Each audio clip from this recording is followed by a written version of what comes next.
Leche. Leche. Leche. Leche. Get 'em, Jimmy, where low shack at? The bottle's getting empty up the Kraken. We stacking chips, all of it's what I want. Plus money winners, that's what I'm on. You can say I'm gone. I prefer elevated pub sports radio. Time to get educated, get produced. Leave the juice, letting loose with so much abuse that the bookies wanna call a truce. They getting slaughtered. Can't forget Jeff and low baggers in the chat. That's a lethal weapon 'cause we be pubbing.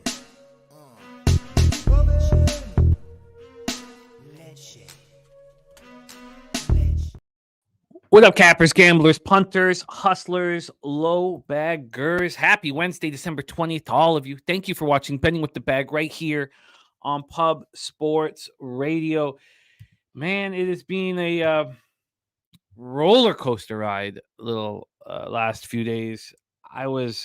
When I left here on Friday, god damn, I was running about as hot as I've ever run. That all came to a crashing halt with NFL this past weekend. And I'm looking to find the glory that we had rolling. And a lot of it was due to the expert advice from our cappers on screen and in the chat. My basketball in college and NBA to start the year is it's best it's ever been. And I can't let what went down in football, mess with me too much. But it's great to see all of you guys. Let me pop out the chat here. I'm very excited about today's show. There's not too many games. We really have an opportunity here to deep dive and put together an incredible card. Shout out to our guy TJ, says first gift in months, Washington money line busting all action, reminding you the wise words of Kelsey's girl, shake it off. Look at that. There's TJ with the $10 dono, and the first gift in months, the Washington Capitals, a team I despise, but I want to fade the Islanders every game. I cashed fading them with the Habs. I lost last night with the Oilers, although Oilers outshot them at 31-21. But the Islanders, God, the Oilers looked so soft. I don't know if you guys watched that game, but my goodness, Oilers were out hit 25-9 by the Islanders, who are missing Matt Martin and missing Pulock and Pellick. I mean, it was a shock and awe. Shout out to Justin McElvey, a member of We Be Pubbin' for a long time. I love that. Thank you. Sammy Comer in the house. He's moved on to Magic. First quarter, Rockets first quarter -1, and Rockets first half -1.5. I'm sure that is music to the ears of our guy LJ. Start of the Trill OG play of the day. Thank you for sharing that with us, Sammy. Let me make sure that is all copied and pasted. I would be sitting here on a 14-game winning streak in college basketball if I didn't get cute with Northern Colorado on Friday, taking them first half instead of full game. But we're running real nice, and I've got to make sure that is in my mind. This horrible weekend in NFL has been really messing with me. Sports betting and poker in the house says, what up, what up? Sens did me so dirty. I thought you guys were all in business, all of you who are using the new coach bounce. I thought you guys were all in business. I was shocked to see Arizona come back. LJ from H-Town, Trill OG play of the day is the Rockets first half here. So Trill OG and Sammy Calmer rolling together. Let me copy and paste that. Got a big, juicy NBA card here for us to attack. Dutch Boy Fresh went 4-2 last Wednesday with us. Andrew G said, laid off the Sens. Too much money was on them. The mob had to come in Mullet Arena and take it. It was, man. Something that is not happening a lot this season, Dan Kelly says, Celtics are playing their 6th game in 9 days. Wow, that's tough. 6th game in 9 days. That is extraordinarily difficult in Sacramento tonight. That's our final game that we'll be capping on today's show. Wow. Thank you for mentioning that here for us, Dan. And Dan Kelly saying, except for the Lakers, Mini, Orlando, Toronto, and the Celtics, every NBA team playing their 6th game in 10 days tonight. Wow. D. Jenkins ready to get to work. The stacks play of the day is in from Justin McElvey. It is the over 233 in the Brooklyn game. Copy and paste that from our guy, Justin. Make sure that is locked and loaded. That's Knicks, Nets, and Barclays in Brooklyn. Cap that up here. There we go. We are ready to rock. Thank you for sharing that with us. Sammy comments says, I think Pete cashed Blazers money line with, oh man, that's a beauty bet. Brent Cook in the house. Polo says last night was awesome. Took the Blazers, Warriors, and Grizzlies money line. Didn't really think it would hit. Only put 50 on it. Woke up with a big smile on that. I love it. I love it, Von Polo. Great work. Ken Wood, Nate Dogg, 420 series business in the house. Great to see you again, TJ. Thank you so much for the gift and the $10 dono, blessing our action on this Wednesday, December 20th, the week of Christmas. Philly Eagle Flyer in the house. TJ saying Isles 0-2-2 on the back-to-back. I want to fade them so badly. So badly. I just don't want to bet on the Capitals one time all year. I'm sure you're in business here, but I don't know if I can get to the Caps. I despise them. Philly Eagle Flyer says missed on the Kings' exact goal. 6 hit the 7 and Leafs Rangers. Nice job. Nice job. Sammy Comer liking the draw on the Isles Capitals. And Brent Cook says, what is this hate with the Islanders? They likes betting them. He hates the Leafs, says Brent Cook. Andrew G says Oilers are back to leaking oil. Nasty Nate watching his Providence Friars smash in person last night. That looked like a lot of fun, Nasty Nate. Kelly McInnes, Brian Watson ready to get to work. There's Troy Torrance in the house, says fade the Bulls, ? Great group. Great to see you, Kelly. Great to see all of you guys. The New Quirker says no bowl game tonight. Yes, we have a night off of bowl action. By the way, the Big Ragu will be joining us tomorrow for college bowl action. Kent Davis got the first period under 1.5 in the Islanders Capitals. His Real Deal Prime in the house. JPZ ready to get to work. It's great to see all of you guys. Well, let's get to work ourselves. We have a great show today. We have Conor Mac joining us for NHL and college basketball, then Daby Cab for college basketball. One of the fun things about those two cappers in college basketball is they cap very differently and they look for very different games. So CMAC is on Vermont, Toledo, Northwestern, Arizona State, Santa Clara, San Jose State, Pacific, and Cal State, Fullerton. And then Cab is on Baylor, Duke, North Carolina, Oklahoma, and Alabama, Arizona. And I know that they handle things differently. I didn't even need to tell either of them what games the other person was on. I just knew they'd come to the table with different games. So we have 7 spotlight games that we'll be capping in college basketball, and then a huge NBA card for us. There's Berkey, Dave Burke in the house. Red Girl, great to see you. Robert Franklin, Coyne, Jay Smooth, JT Eel, Billy Friedrich. Great to see all of you guys. Let's get right to work, and let's bring on your first guest. Get us rolling here. We're back in business, betting with the bag. Feels good to be back with you guys. This is what I needed. I've been holding on to this, anger. You guys know what it's like.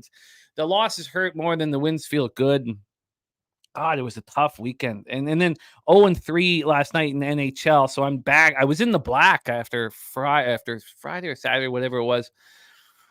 Back in the red, and I've lost 6 straight overtime games in NHL. I know that the variance won't continue. I know that will come back to me, but good God, it's you have to stop the momentum, the negative momentum. You have to stop that snowball from getting too big, and that's what we need to do right here, right now. So let's bring on your first guest, coming to us from Las Vegas, Nevada. He is the star of our Hitting the Books college football show every Monday at 1 p.m. Their final bowl breakdown. Now they're going to do a big thing for the finals, and we know that, but they've got all the way up to the college semis up and at them on our YouTube page. Every single bowl game broken down by our next guest alongside his partner Bobano, and he is the star of our Saturday college basketball live stream. You can also catch him every Tuesday with Mr. Peter Loshak and every Wednesday right here on Betting with the Bag. Please welcome from Las Vegas, Nevada, Mr. Miggity Mac Daddy, ready to get started.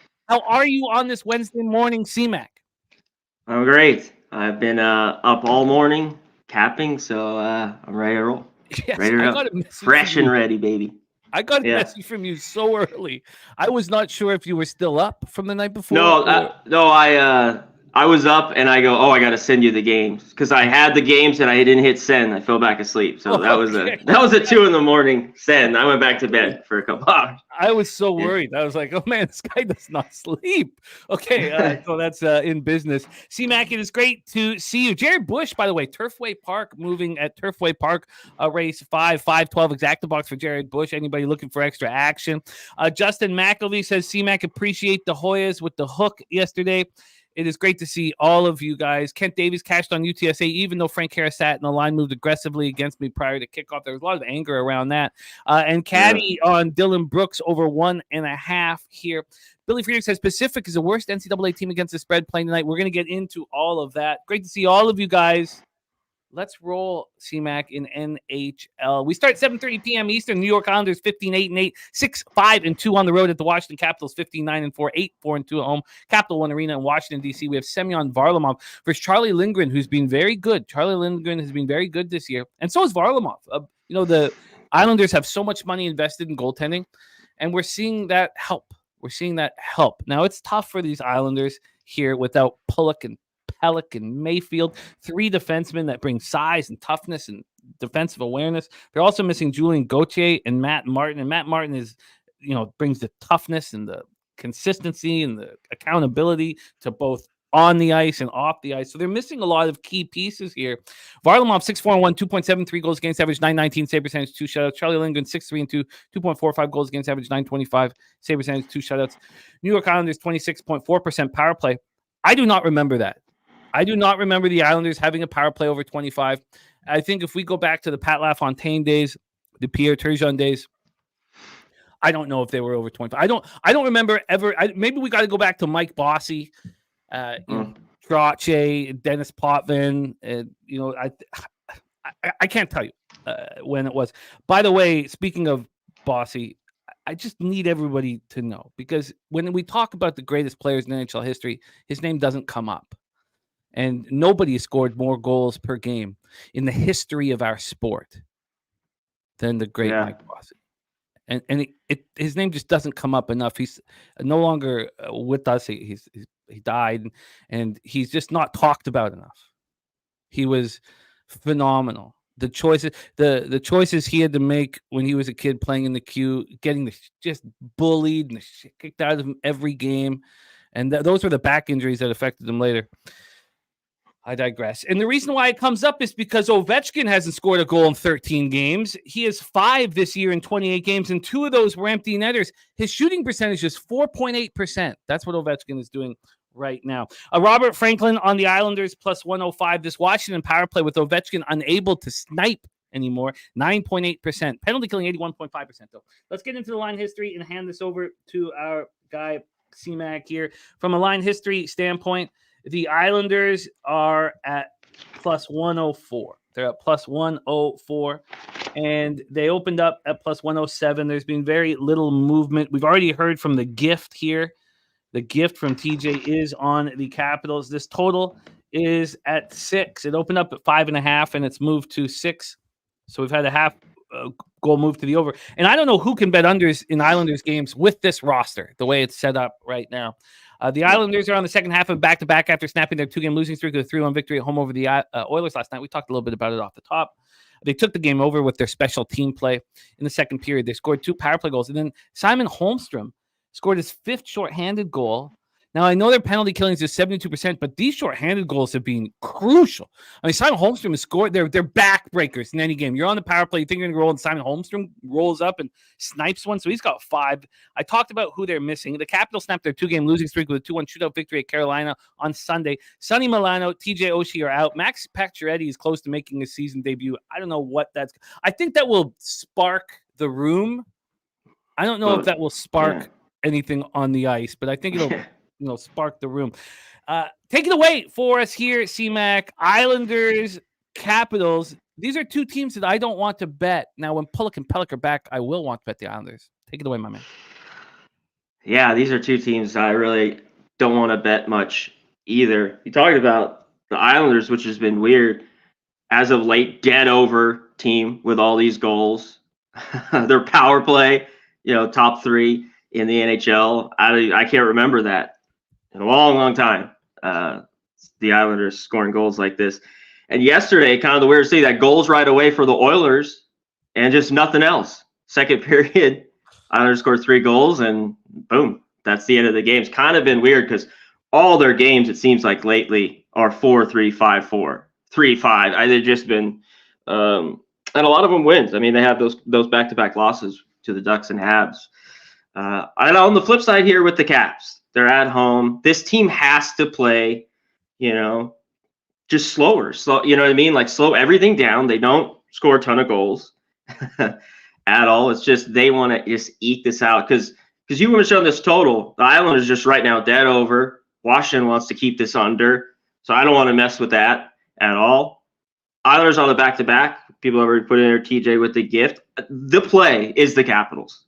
I do not want to lay even a little bit of juice with this. Here, Jimmy. Not even minus 120. They win too much. 2-1, 3-2. I just can't do it. But hey, they're hanging around. This Cap team's playing a lot better. And Ovechkin, what's going on? Obviously, he's older. Maybe he's finally losing his step a little bit. That happens to everyone. He had a season 5 years. He had a season 5 years ago where I thought it was happening. I was like, "Oh, looks like this is the end for Ovi," and he bounced back. So this is a huge drop off, though. Yeah, it's pretty big, but everyone's kind of picked it up for all the injuries.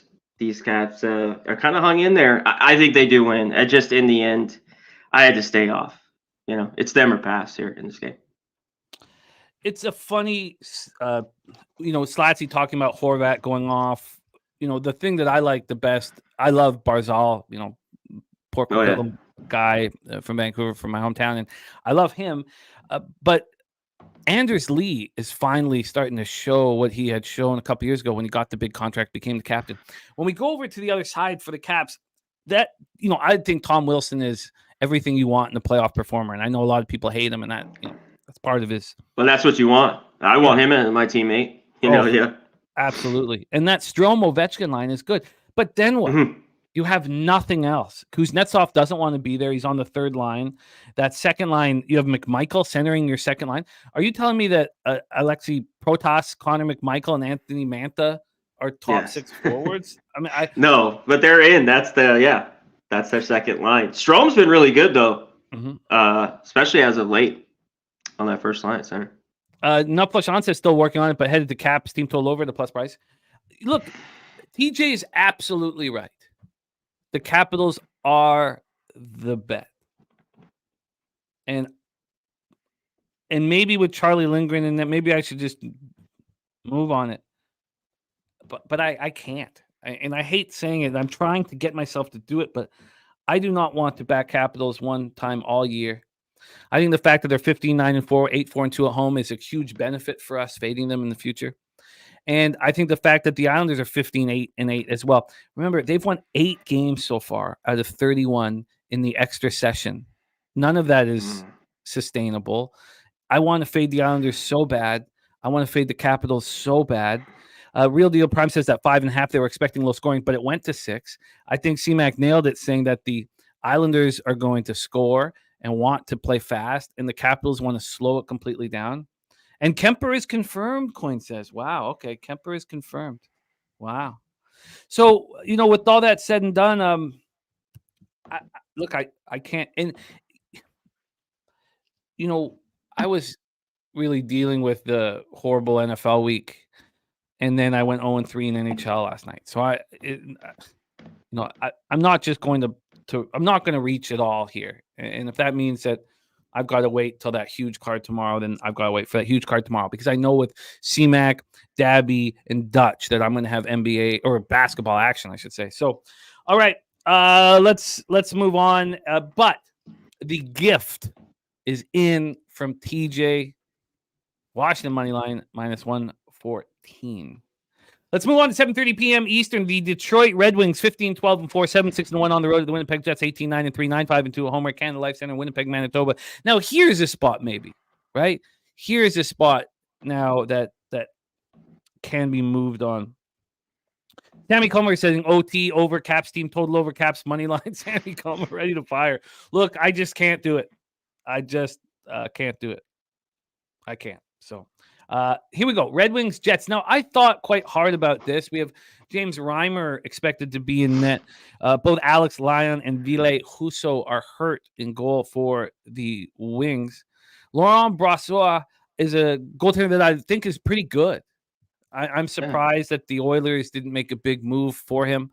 I really legitimately thought that he was probably the best goalie in the backup available. I know that Charlie Lindgren has better numbers, but I don't think Charlie Lindgren's a better goalie at this point. Brossoit 3.31, 2.57 goals against average, 909 save percentage. I mean, it's not been great. Detroit power play 22.1%, penalty killing 78.5%. Winnipeg, everything that Winnipeg's doing right now, 18-9-3, 9-5-2 at home. I'm on there over 91.5 points for the season. Everything they're doing right now is 5-on-5. They're so good 5-on-5. The special teams, the weakness on special teams is going to hurt them. And it's going to hurt them when the games become more important. It's going to hurt them, in the stretch run. If I expect them to make the playoffs, it's going to hurt them in the playoffs. 16.7% power play, and Kyle Connor out till February, so that's not going to change. And then Rasmus Kupari will be out for another week with a shoulder injury. They have a 73.9% penalty killing. Now, I would already be on the Jets if I knew for sure that Josh Morrissey was playing. For those of you who didn't see what happened in the Jets 3-2 overtime loss at home versus the Habs, was he took a puck right to the face. Yeah, and that was rough. Yeah, Suzuki, at least it wasn't a slap shot, but it was a hard shot from Suzuki right to the face. And he was gone for 11 minutes of game time, 17 minutes real time. He came back without a mask. His face looked awful. So when you get hit in the face like that, now he showed how tough he is, but when you get hit like that, now is there anything, are you dealing with headaches? Is there a concussion? He didn't practice yesterday. So yes, I expect him to get to play, but I need to know. He is a top 5 defenseman in the NHL.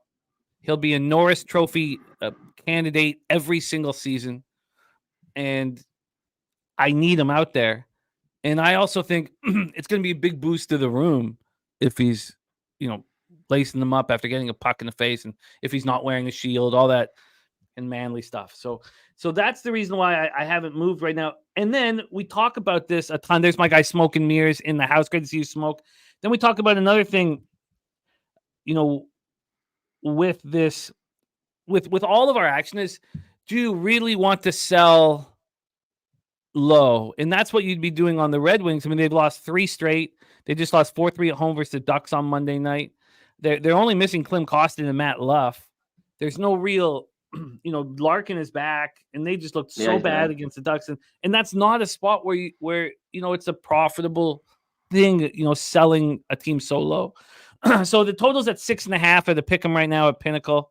It opened up -120 to the under. So there has been a big move towards the over at that 6.5 line. And from a money line perspective here, we are sitting with the Jets at -149. They opened up at -163. So there's been a 14-cent move.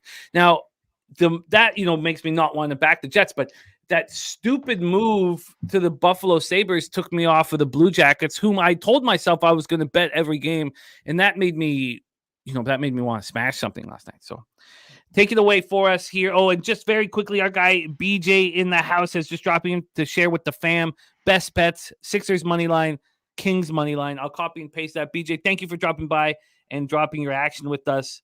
A lot of people talking about how you are excelling here, and thank you for your sharing your hard work. Take it away for us here, C-Mac, Red Wings, Jets. Do you have an angle? Yeah, I mean, if I were to, when I was going through this, I'd want the Jets. People have already put it in the chat. I think it's a little expensive. They're playing pretty good hockey, especially with Kyle Connor being out. I did bet this one, though. I'm on a prop here real quick. Jimmy, I'll hit the rest of it. I'm on Velarde. This guy just keeps shots on goal over 2.5. I got even money. I'm going to keep taking it. He just keeps being on this front line. He just keeps, getting 4 or 5, it seems like, every game. And I got to be back on it in this one. The Red Wings, man, since Patrick Kane, I forget who just put it in the chat. Was it a Real Deal Prime? They're 1-6 since he's been there. Not very good. I don't know. Things are going to change. You mentioned Larkin being back. He's, this is what his second game. I think he just was back for that last one. Should help the Red Wings. And the Red Wings, as a dog, I get that price. It's kind of Blue Jackets yesterday. This classic line right here, right around 130, 135. And both these teams, for the most part, have been good against the number. Both these teams have made, if you've been backing them, you've been cashing with them for the most part this year. I think it's the Jets here. Now, I like that. I lean to them and the over here at home. The juice is a little high, so I was thinking, do I really want to go -1 here with the Jets? That's what I was leaning to. If I hear that Morrissey is in, I will move. I'd like that. I like that, yeah. And I will be able to get over the fact that, this could be a sell low situation for the Red Wings. Pat Kane, I'm surprised that Yzerman did that. That just doesn't feel like an Yzerman thing. You're not getting a discount on Pat Kane coming off the hip injury. I mean, you need this. His whole game is speed and finesse, and he come off a 6-month injury. Yeah, when he isn't, that is not there. Yes, I couldn't. I can't. And I think it's. You romanticize these players that you've watched your whole life, but I'm surprised Yzerman would do that. He seemed like a cutthroat guy, so I'm surprised he did that. But that moves Kopp off the second line. If you can have Larkin, Comfer, Kopp, now Comfer is not a second line top six forward, but it's funny because Comfer and Kopp are like the same. You want them as third line centermen. You don't need two of them on your team. But Moritz Seider continues to play well. So that's it. Okay, so we'll leave that at that. If C-Max moved on Velarde, and if Morrissey is in, which I expect him to be, but I don't know if he's dealing with any concussion issues from the puck in the face. But I expect him to be in. Who knows what happened to his jaw? Who knows what happened to his teeth? They're not giving us any information other than he didn't practice yesterday. So if Morrissey's in, I'll take the Jets on the -1 line. Other than that, Velarde, your only spot here, C-Mac? Yeah, I might wait too. And but to me, it's Jets or nothing. I might move on that as well with you. I'd like to hear that, Ethan. Let's move on to the final spot on the board before we get into C-Max college basketball. 10 p.m. Eastern, Seattle Kraken 10-14-9, 4-6-6 on the road to the LA Kings, 17-6-4, 5-5-3 at home. We're Crypto in LA. Joey Decord playing good hockey. It's really not that good. I mean, he's won 5 of his 18 starts in regulation, but they've had such horrible goaltending from Grubauer that a .905 save percentage and a 2.65 goals against average is an improvement. It's hard to imagine that, but it is. Cam Talbot's being amazing with the Kings. 13-5-2, 2.02 goals against average, 926 save percentage, 2 shutouts. And it goes to show you how important it is, the players in front of you. Now Talbot is, having a Vezina-type season after looking horrible for a few years. And the biggest story here, of course, the Kings coming in on the second half of a back-to-back, but it's the injuries for Seattle. They just keep climbing.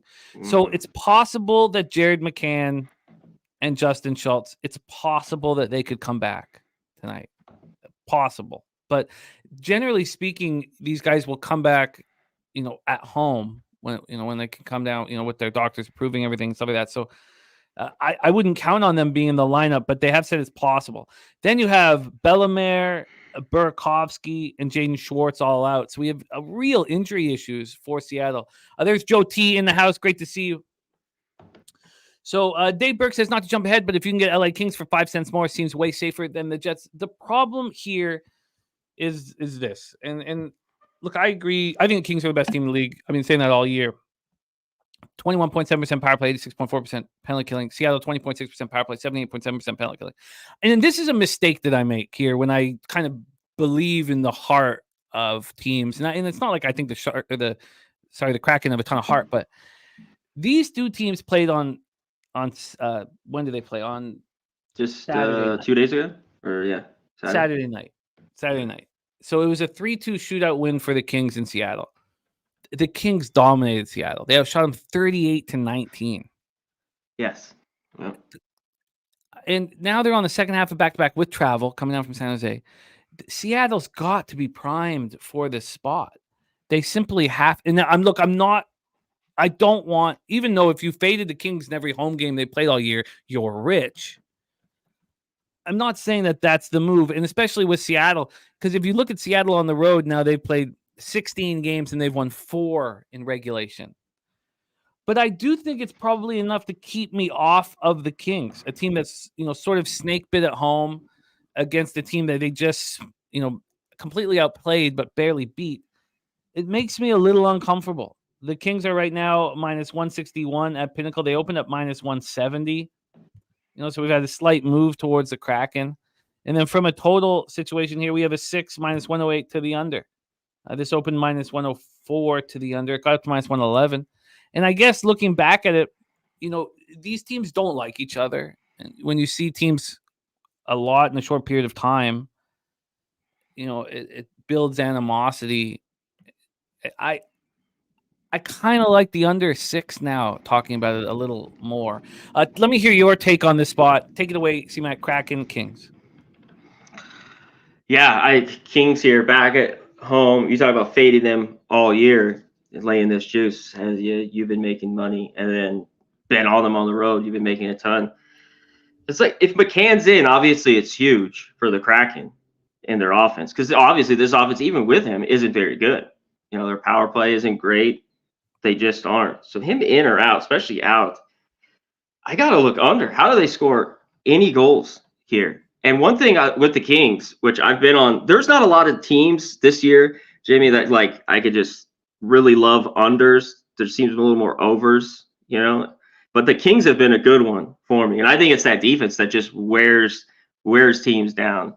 And they haven't been as great at home scoring goals. So I looked at this under. Give me the under 6.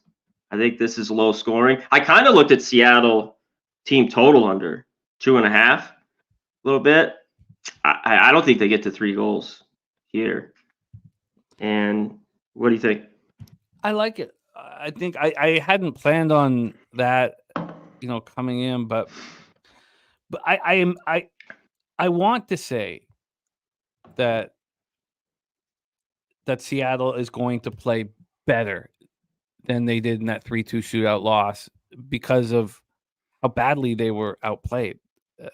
So I know. The 19 shot, that was, I went through the whole thing. You had the box score, everything. But the Kings have been great at that. They've just been holding teams. They just can't get pucks to the net. Philly Eagle Fly looking at the Kraken plus 1.5 and the under 6.5 in the same game parlay. Dave Burke saying Kings are also 13-1-1 on the road, yet only 5-5-3 at home somehow. And then we had Nut Flush Allen saying, is he talking about Sacramento Kings? Oh, no. He says, if you like Seattle, how could you not like team total over? I just don't think that. I think that these teams are disliking each other more and more and more and more and building a rivalry. So I agree with you, C-Mac. Let's lock you in for the under. I think I'm going to join you on this. So let's lock you in on this under here. So I get back to the lines. We're going to get into college basketball next. The best one I can get is the minus 108, but let me refresh this. Oh, shoot. Sorry. Let me refresh this here and see if we can do better than the minus 108. Do you have better than minus 108 anywhere? No, I think that is the best. Is there like maybe a 105? Yeah, 107. Minus 107. 107. Okay. All right, C-Mac is on the under 6 here at minus 107, and I'm going to put the asterisks by it so that I will know to tail it. Philly Eagle Flyer looking at sprinkling on exact goals 5 and a little sprinkle on exact goals 4. And there's Kelly McInnes in the house gifting a Pub Sports Radio membership to our guy Nate Dogg 420. I love it. Thank you, Kelly, so much, my friend. Thank you for the support. And great to see Nate Dogg 420 snagging it. I love it. All right. There you go. That is NHL for us. So at this point, we are not moving on Islanders, Washington Capitals, but TJ is giving us the gift, which is Washington Moneyline. We both are going to wait till Morrissey is in before moving on the Jets, but C-Mac is on Velarde over 2.5 shots at plus 100. Then C-Mac's on the under 6 in Kraken Kings at minus 107, and I would like to join him on that. Ricky Levine, who knows this Kings team very well, very well, says Kings get too comfortable at home. They don't play a complete game. Maybe on the back-to-back, they do playing Seattle. Yeah, maybe, I don't dislike the Kings here at all. And if they hadn't have just soundly outplayed the Kraken and barely gotten away with it, thanks to the goaltending of the cord, I would probably be on them. There's Razor Sharp picks in the house. Great to see you, Razor. All right, let's move on to college basketball. C-Mac coming off a 2-in-1 show with us, last out. And we've only had him for 2 shows. So we're just getting rolling here with C-Mac in college basketball. We have 4 games for C-Mac and then 3 from Daby Cab.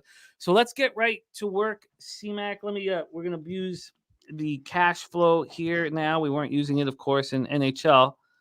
Although I would be a little interested for that under. Let me just see what that total has for cash flow. 51% of the tickets, 92% of the cash. I bet that's a minus 120 by puck drop. All right, let's get into college basketball here with our guy C-Mac. Let me make sure I've got move this over to college basketball, and here we go. Let's roll. We start at 7 p.m. Eastern. The Vermont Catamounts 8-4, 1-2 on the road at the Toledo Rockets 6-4, 4-1 at home. We're at Savage Arena in Toledo, Ohio. Vermont comes in off its second straight loss, 73-51 at Virginia Tech on Saturday as 9.5-point dogs. They shot 36.8% from the field and 20% from 3 in the loss. Toledo's been off since last Wednesday. They were last seen winning their 3rd straight game, 88-87 at home over Marshall as 8.5-point favorites. So this is where we get started. 7 p.m. Vermont, Toledo. We're going to use BetOnline's line history because they get these out faster than anybody else. And don't forget about our new account deal on our website, pubsportsradio.com. If you're opening up a new account, you use our link for BetOnline. They will give you 100% bonus up to $1,000 with our link. So here we go. We have a 4.5 here. The other books are at 5, and this opened up at 3.5 yesterday at 2:11 p.m. It got up to 5 quickly for Toledo, and it's come back a half point, but it's not real. The 4.5 is minus 119 at Toledo, so that's that's the real issue, is that it's and so much so that Pinnacle. This is important to talk about. 4.5 minus 119. Pinnacle's moved it to 5.5. Now, Pinnacle, the reason why we want to talk about BetOnline is Pinnacle didn't offer this line till 8:15 this morning, while BetOnline had it out at 2 p.m. yesterday. So Pinnacle opened this at 5.5, and since then there's been 5 cents of movement to Vermont. Let's get back to BetOnline and take a look at this total here. We know the type of games that Toledo's been playing, very high scoring. From a total standpoint here, we have it sitting at BetOnline at 148. This opened up at 148, got up to 149, and it's come back to 148. It did take a stop at 148.5. Then cash flow here for this one. And we have 63% of the tickets and 84% of the cash on Toledo. And then total-wise, you have 17% of the cash on the 17% of the tickets on the under, but 43% of the cash on that under. Two teams who play a very different style of ball. Take it away for us here, C-Mac. Catamounts, Rockets in Toledo, Ohio. Yeah, let me hit our guy, Kenny Ken. Yeah, some people got 21.5. They messaged me. I didn't. That was my only loss, but NBA, red hot. I've been red hot NBA. That was my first loss in a while, maybe like a week. So NBA rolling. Let's get to this here. Vermont, Toledo. Man, when I saw this at this number, this was one other time Toledo's had this in the 140s. It was against George Mason. It was a 145.5. George Mason, kind of similar, but I think to Vermont. And Vermont's not a great scoring team. But at this number at 148, this is a go for the over for me. So there's one time, so that cashed that George Mason game, 86-77 easily. There's one game all year against Oakland, 69-68. Other than that, all the total would fly over this number. Toledo doesn't play defense. They just don't. And that's a problem with them laying points like this too. So watch out. You'll get a cover now and then, but when you lay numbers like with them, man, good luck. It's something I don't want to do. Consistently see all their defense in the 300s. Like, I don't know how Vermont even, like, their shooting, sometimes they'd be bad. They don't get in the 70s. Just that's how bad I think Toledo's. And Toledo, from the flip side, I think will have no problem scoring. Their pace is crazy. One game I didn't move on, it got over that, was their last one because I'm not on like every Toledo over team total, but the Marshall game, 88-87, easy got over that. That was 164. So all in all, Jimmy, the over 148. You know, if we have one of these stale games, there's only been one. So I got to take this chance. Every game is flown over this for Toledo. It's just I got to be on over 148. Over 148 right now. Interestingly enough, Bookmaker and Bet Chris have this just minus 105 to the over. This opened up at 150.5 at Bookmaker yesterday. So they've dropped it towards the under consistently. There's not been a buyback on the over, but the 148 is a pretty nice number for Toledo game. CMAC is in. CMAC is on Toledo Vermont Toledo under a 148 over. Over. Excuse me, my bad. Over 148 and minus 105 locked in. Robert Franklin looking at that over as well. Let's move on to game 2 here for CMAC's 4-game college basketball card, and we hit the Hall of Fame series. 8:30 p.m. Eastern. Northwestern Wildcats 8-2 at the Arizona State Sun Devils 6-4. We're at the Footprint Center in Phoenix, Arizona. Get into the line history here for this one, popping off at 8:30. We have here we go. We'll start with the total. I have the total up right now, so we'll just start there. Bet Online has this at 137.5. This opened up at 136.5. The first move was to the under at 136, and then it climbed all the way up to 138.5. Now there's been a point of buyback from there. So it has moved a point to the over, though. We're sitting at 137.5. Let's get into the spread here for this one. Again, using Bet Online's openers and movement. We have Bet Online sitting here as the whole market is sitting here with Northwestern -4. This opened up with Northwestern -5.5. That opened up at 2:11 p.m. yesterday. Then there was no movement for 5 hours, and then there was a huge move, a 1.5 move towards Arizona State. And that's back to where it is. It's gone up to 4.5. It's even gone down to 3.5 at one point. So we're sitting here with a 1.5 move to Arizona State at home. I imagine that the cash or the bigger bets will be on Arizona State here. So let's check that out right now. So here we go. At 8:30, we have every 80% of the tickets and 76% of the cash. 80 and 76 on Arizona State. Interesting. And no information on the total, just 1,655 tickets in. Northwestern bounced back from their embarrassing 75-73 loss at home to Chicago State as 25-point favorites by winning at DePaul on Saturday. And we know DePaul's weak, but they only won 56-46. Now, they did cover by a hook. They were 9.5-point favorites, but again, they couldn't shoot. 35.6% from the field and 25% from three in the victory. Arizona State comes in off its second straight loss, 79-59 on the road versus TCU on Saturday's 8.5-point dogs. They also struggled shooting, and they were terrible with the ball. They shot 38.5% from the field. They shot 25% from three, and they turned the ball over 19 times. These are two teams not playing very good basketball right now. Take it away for us here, CMAC Hall of Fame Series, Northwestern, Arizona State. Yeah, these are two teams that are not playing great. Northwestern, they had the big win against Purdue. It seems like they just kind of have their number a little bit in that one. They lose to Chicago State. We all remember that. The big favorites there. They get by DePaul. They haven't really played anybody, too, here, Jimmy. This schedule for Northwestern, I don't know. The strength of schedule's in the 230s. And now they had it on the road here. Now, for Arizona State, this is not a home game, but it's just down the street for them here at the Footprint Center. So basically, semi-home game for Arizona State. Their strength of schedule, top 60. They played some tough teams and won. And where have they won? At home. They've been awful on the road, and I've seen some of these games on the road for Arizona State. And you know what it is, and it could be tonight, which is tough, but I got to take them here. It's the turnovers you talked about. They just haven't been great, and every once in a while they get in these lulls scoring. But the home wins over SMU, San Francisco, they beat Vandy. That's where I want Arizona State. I got the 5, but 4 is fine for me in this one. I want them here at near home. I think they can get it done. I don't trust Northwestern. They're not a team that I think should be laying points on the road. It's ugly with Arizona State, but give me them. Arizona State with the 4. I'd love to be able to find a 4.5 for you. Let me just take a quick look around, and no, it's 4. It's complete. It's a 4 market wide right now, so we can give you a All right. minus 108 on the 4. So Arizona State plus 4 minus 108. CMAC got in at the 5, and now it is at the 4.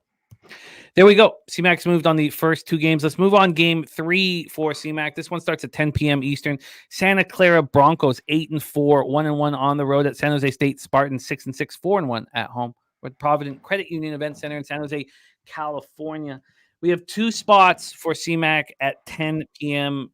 The next one's at 11. Is that not yours? No, you're at both at 10. Okay, and then Daby has a game at 11. So we got lots of late night college basketball action for you guys. But let's get into this Santa Clara San Jose State spot. We'll start with the spread. This opened up with Santa Clara -1 yesterday at 2:22 p.m. It moved to 1.5 to 2, and then it went back to 1.5 at 3:45 p.m. Since then, though, it's just been a constant move towards Santa Clara. 2.5, 3, 4. And this 4 is juiced quite heavily to Santa Clara here. Bovada has moved it to 4.5. Pinnacle has moved it to 4.5. Be curious to see what Pinnacle did with this opener. They opened this up at this one came out early for Pinnacle as well. They opened this one up at 2:44 p.m. yesterday. So they've done the same route, 1 all the way up to 4.5. So we have just a monstrous move towards Santa Clara. Let's get into the total here for this one. From a total look over at Bet Online, we are dealing with a 147. This opened up at 146.5, and it got up to 148.5 yesterday, but we're back at 147. Take a look at the cash flow for this one popping off late. We have 50 on the total. We have 50% of the tickets. Move this up here. Come on, there we go. 50% of the tickets and 71% of the cash on the over, but we've seen it drop back down. On the spread, we have 52% of tickets and 46% of the cash on Santa Clara. So what was it that moved it so frantically? I don't know. I guess gamblers that the books respect. Shout out to Markel, now a member of Pub Sports Radio for 9 months. There is Daby Cab in the house. So Santa Clara snapped their 3-game losing streak with an important 69-61 win at home over Washington State on Saturday's 5.5-point dogs. San Jose State comes in off its 4th loss in 5 games, 86-75 at home versus Montana on Sunday as 2.5-point favorites. Take it away for us. Top shelf plays moving on Santa Clara -4. Dana Delp saying it's 4.5 at DraftKings. CMAC, Broncos, Spartans, and San Jose. Take it away. Yeah, he is questionable. I don't know if he goes. His being in is big, but not the biggest, I think, as long as they have a couple others in, and they are for Santa Clara.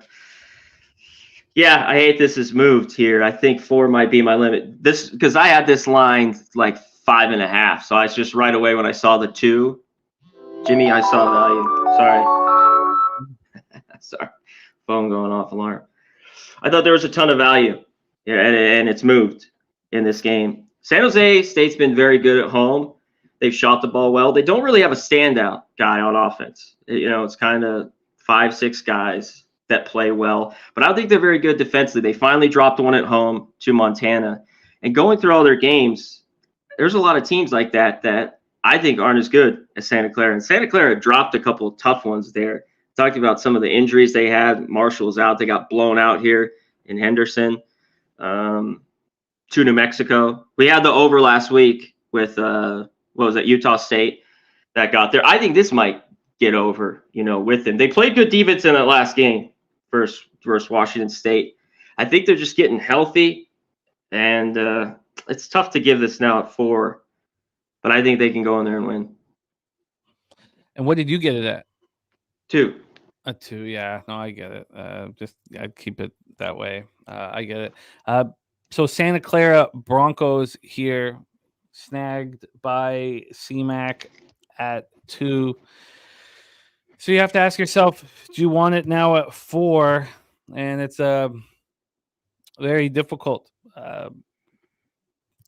it's very difficult. I can't. I can understand why he's not giving it out at 4 when he grabbed it at 2, but he is on these Broncos to take care of business in San Jose. So let's roll on. Next up for us is the final spot on the board for CMAC, 10 p.m. Eastern. The Pacific Tigers 5-8, 1-4 on the road at Cal State Fullerton. Titans 6-5, but 3-0 at Titan Gym in Fullerton, California. We have Cal State Fullerton as 12.5-point favorites right now. 12.5-point favorites. They opened up at 12.5, and last night they got up to 10.5.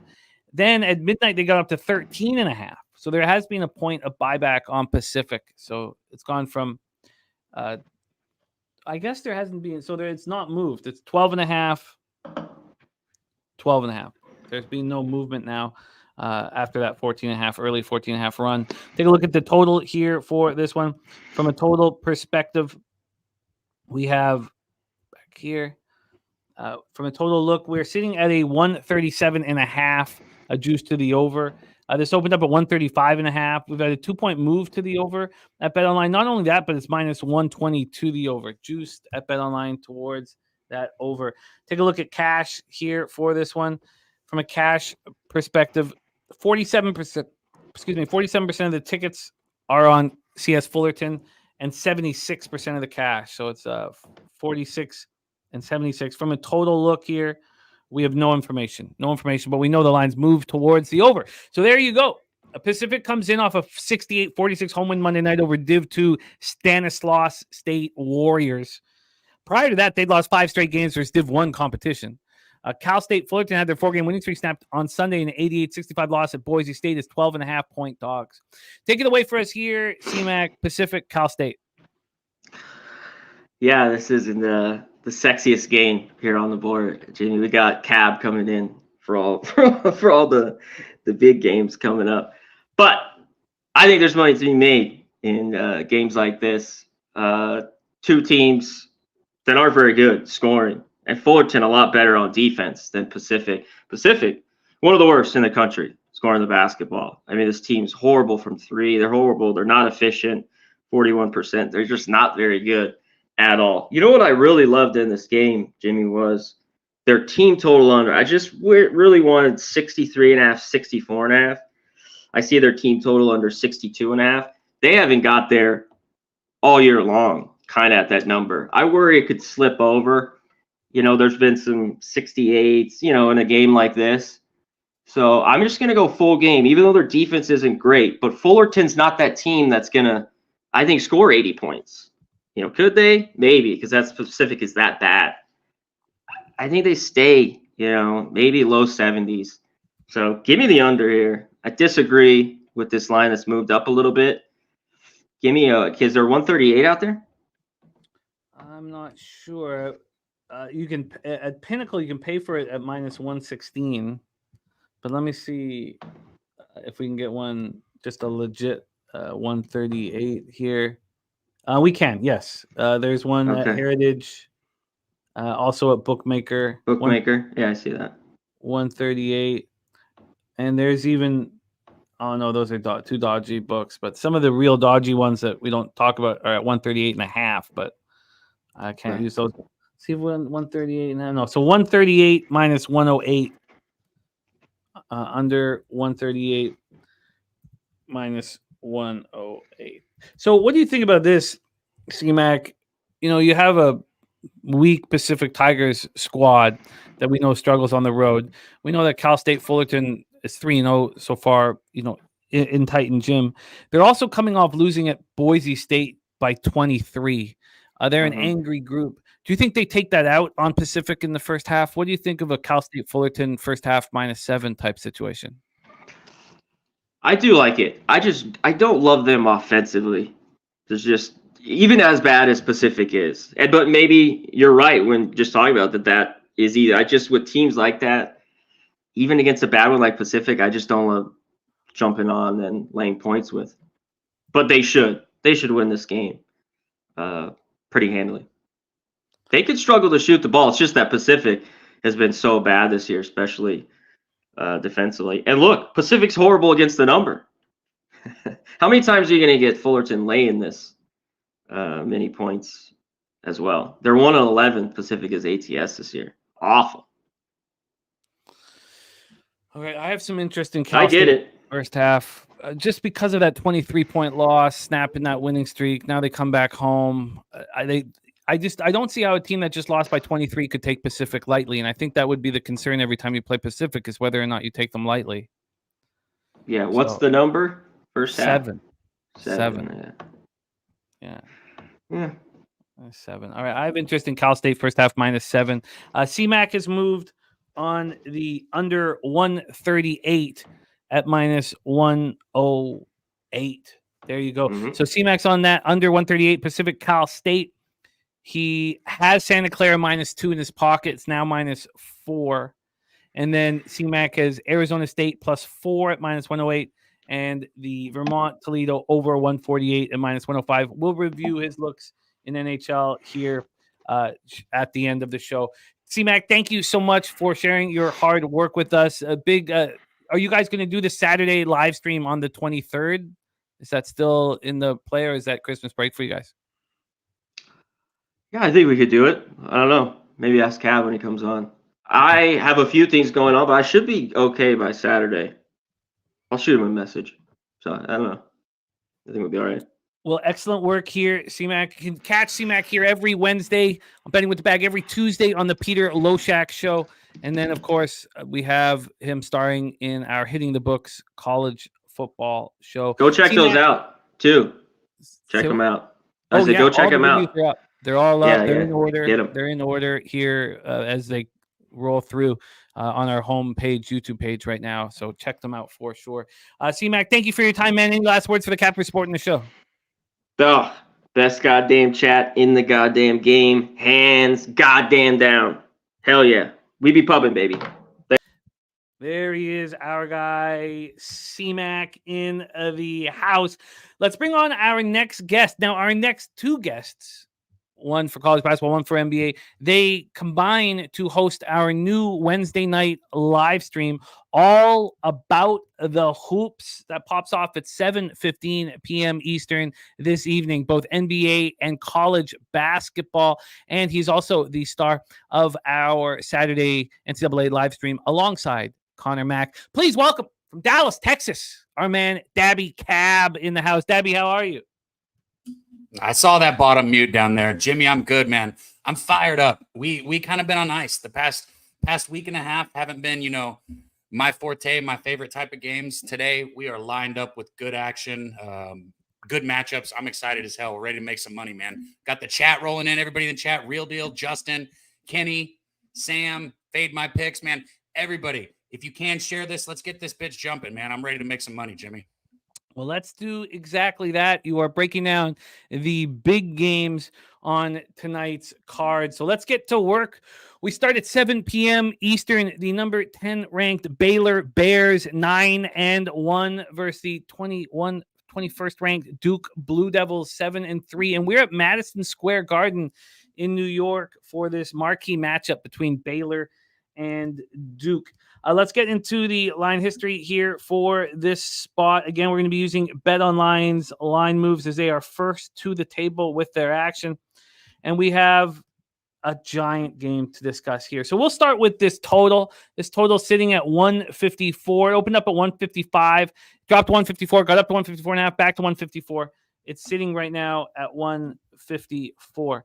Let's get into the spread here for this one. From a spread perspective, we are dealing with Duke as 3-point favorites. Now, this opened up as a pick'em. This opened up as a pick'em yesterday, 2:11 p.m. Within 11 minutes, Duke was -1. Then at 11 at night, they got to -2. Then at 8:30 this morning, Duke is -3, and they are even slightly juiced at -3. Why don't we take a look at what Pinnacle has done here with this one? Pinnacle has moved this to 3.5. It's not a real 3.5. If you want Duke -3.5, it's at +101. Now let's take a look at the cash flow for this one, and there'll be a lot of bets on this. We have here we go. We have on the total 89% of the tickets and 99% of the cash on the under. That's wild. Madison Square Garden matchup between these two. Then 30% of the tickets and 54% of the cash on Baylor, but nobody in the market, the books don't seem to care that there's any that big bets are coming in on Baylor. Baylor comes into this marquee matchup after having their season opening 9-game winning streak snapped in an 88-64 loss Saturday versus Michigan State. Now, that was at Little Caesars Arena in Detroit. Baylor were 3.5-point favorites, and they were down 45-17 at the half. 45-17. They allowed the Spartans to shoot 63.3% from the field and 66.7% from three. Duke comes in off their second straight win, 89-68 at home over Hofstra, and that was 8 days ago. 8 days ago as 15.5-point favorites. DC Capper in the house. Great to see you. Take it away for us here. The big one at Madison Square Garden, Baylor, Duke, Daby. Can't wait for this one, Jimmy. We're going to be live, too, right in the middle of this game. You already touched on all about the hoops, but we'll be live betting this. And this will be a game I will absolutely look to pull the trigger when we get some of those big college basketball runs. The Bears trying to rebound from that first defeat of the season. They were 9-0, and they had wins against Auburn, Florida. They had a home win against Seton Hall a couple games ago. And then they had that horrible loss, against Michigan State, 88-64. Everybody saw it. And a lot of people, my initial knee jerk, the easy thought would be, okay, Baylor's going to be mad. Okay, Baylor's going to bounce back. But, I don't know. I don't think I see that happening here. The Blue Devils are looking for their third victory, but right before they got those last two wins, they dropped 2 in a row also. They dropped that road decision to Arkansas, 72-68. And then they lost a surprising one to Georgia Tech in their ACC opener. So even though they've got a few wins here, I think Duke is just as mad because it's one thing to beat, Hofstra. It's another thing to beat somebody like Baylor, right? So Duke has been for 8 days getting ready for this game against Baylor. And I think they're going to come out completely ready. Like I said, Bears dropped their first game of the season getting beat by 24 points. So I know they might be mad about it. But you look at this Duke team, they beat that same Michigan State squad by 9 points early in the season. And I'm not doing the he played, they played this bullshit, but I'm just saying as far as matchup goes, I can see the matchups here in this game. And the Blue Devils have just played better on defense. It's what it's going to come down to for me.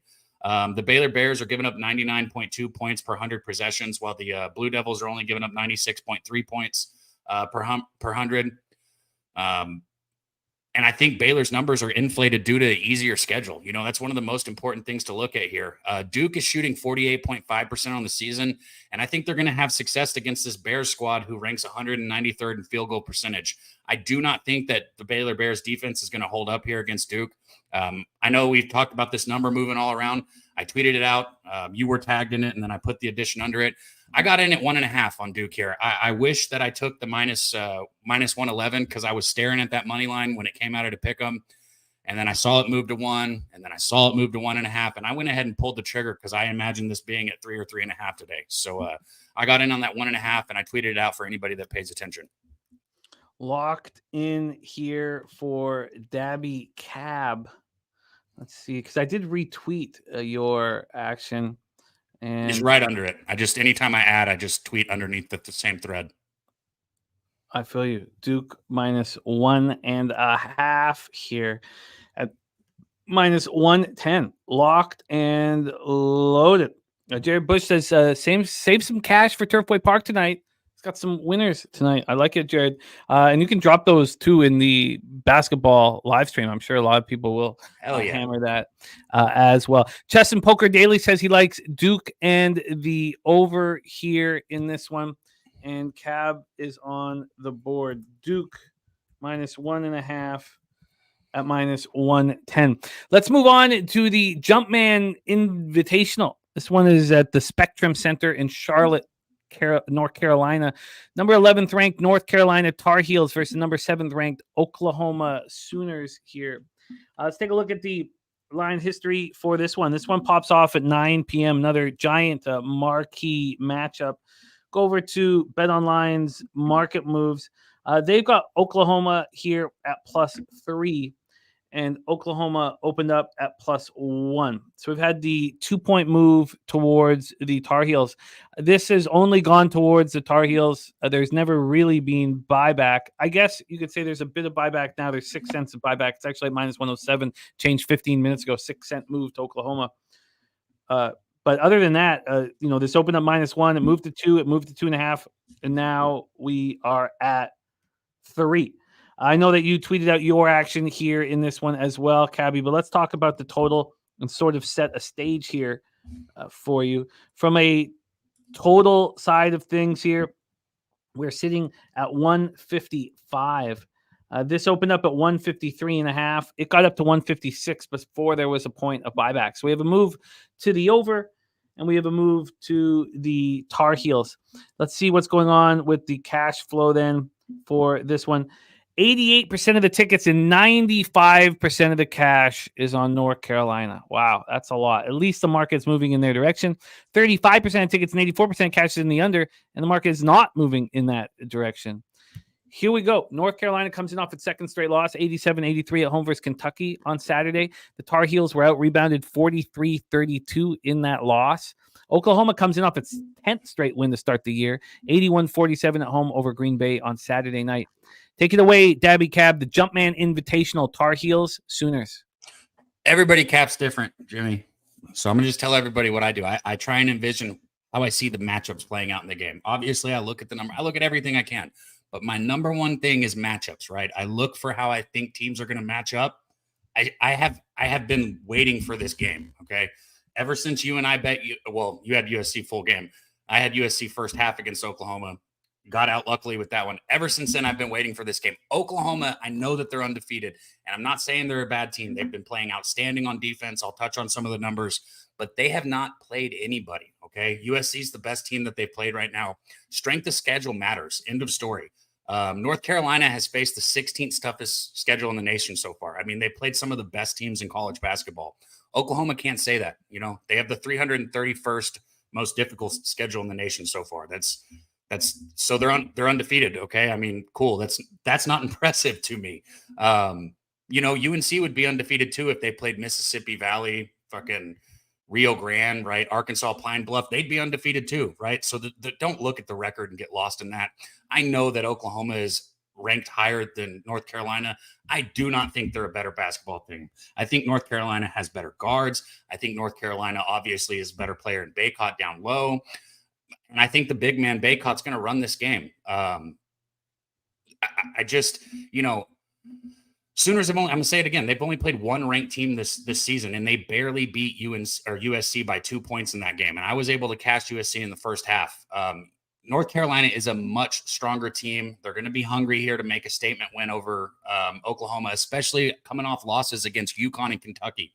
And they played Kentucky down to the wire. Again, UConn and Kentucky, I'm not trying to say Oklahoma's bad, but they are not UConn and Kentucky, okay? They're not in the same tier. They're not on the same level. UConn and Kentucky are some of the best teams in the country this year. Oklahoma's not there yet. I know their rank says they are, but they're not. And I got into this game early. I'm glad the lines moved. I just think UNC's defense is going to be equipped to slow down this Oklahoma offense here. I think that's where it's going to come. Oklahoma tries to attack the rim. They attack the rim at a very high rate. But then you've got Baycott down low. Like I said, he's going to be the deterrent coming into this game. Only 30% of possessions against North Carolina end at the rim because of him. So he's, like I said, a huge deterrent. And I'm going to say this one more time. From top to bottom, I think the Tar Heels have the advantage here. I think they are the better size. They have the better shooters. They're going to be better at the rim. I think they're the more dynamic offense. They can shoot from the perimeter. I think they get ahead early and they stay ahead. So for that reason, I'll let you line shop for a first half for me. I'm already on the full game, but I'll go ahead and take first half too. Probably at 1.5 right now, which is the same as my full line game, and I don't care. I'll take it. Do you think the Cappers in the chat talking about the first game since Eric Montross died, 52 years old, of cancer? He was a big part of the Tar Heels. Do you think that plays any role in the Tar Heels stepping up here? Sure, I do. I'm not putting that into my cap, so to speak, because for me, with or without it, they're just a better team. But yeah, any motivation we can get, I'll take it. You know what I mean? Bovada has this at -1. Looks like they're the only one. Oh, no, so does Pinnacle. Pinnacle and Bovada each have it at -1. Let's roll with that. So let's lock you in here.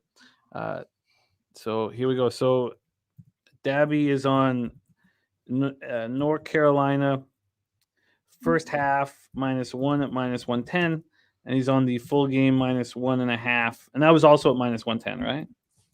Yeah, You moved on last night. Yep. All right. Brent Cook says that his numbers say Oklahoma, but not sure about that strength of schedule stuff. That's a huge, huge difference. Who you're playing matters more than I can stress. And Billy Friedrich expecting the Tar Heels to play for Montrose. Locked in. Daby Cab, North Carolina, first half -1 and full game -1.5. And again, this is essentially a home game for North Carolina here.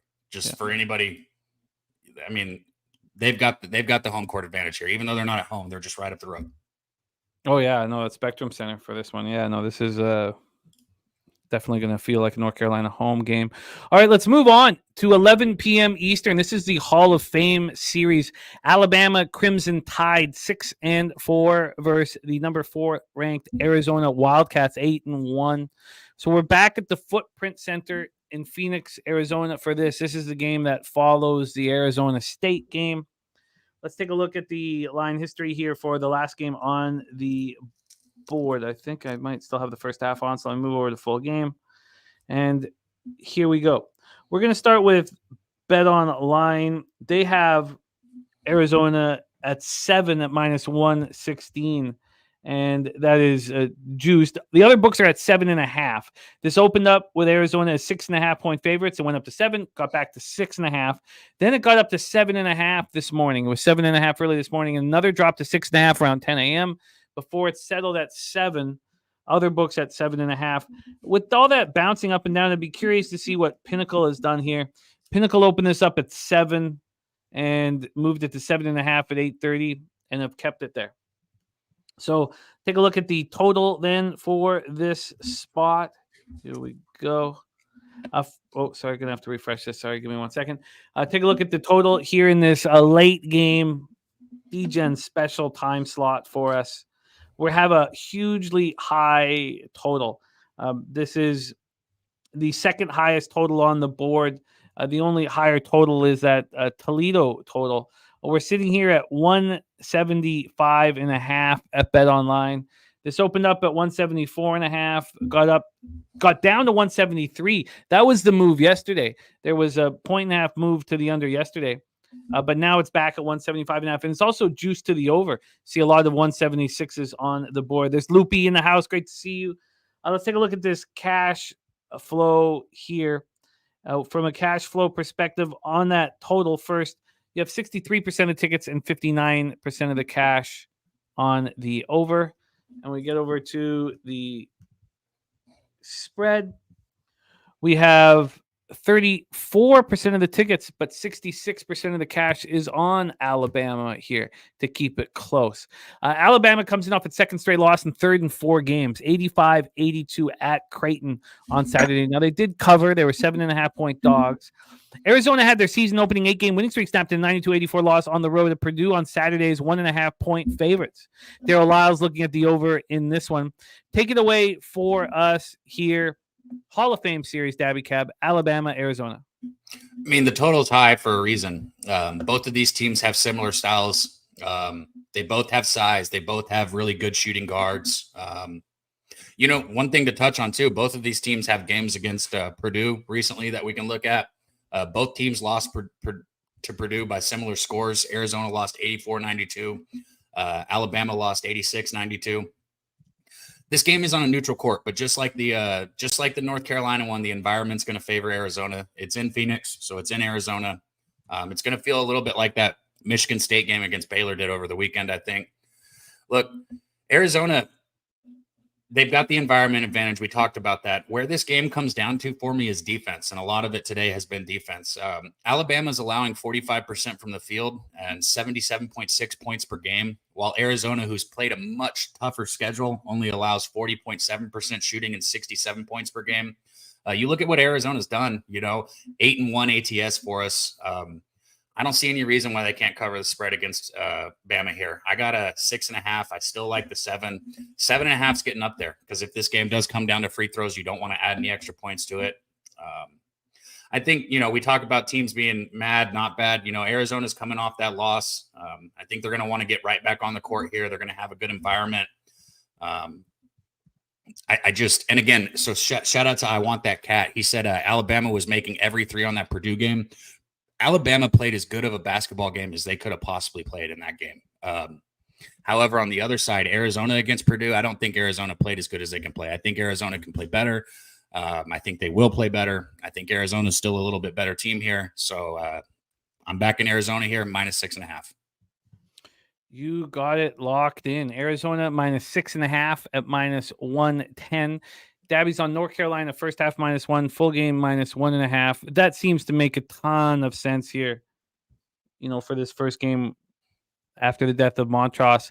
And even further with that look, Billy Friedrich says Montross was also the color guy for North Carolina too. So it's not like he just graduated and was gone. Still part of the university. I really, really like that angle. And I'm going to join you on those two spots here, the first half and the full game on North Carolina versus the undefeated Sooners. And then Daby Cab has Duke -1.5 at -110. 4 spots on the board for Daby Cab, who you can see here again tomorrow. Tomorrow, it'll be Daby Cab and Dave Rogers giving us their college basketball looks. We're also going to have Big Ragoo for college football as well. Daby Cab, excellent work, my friend.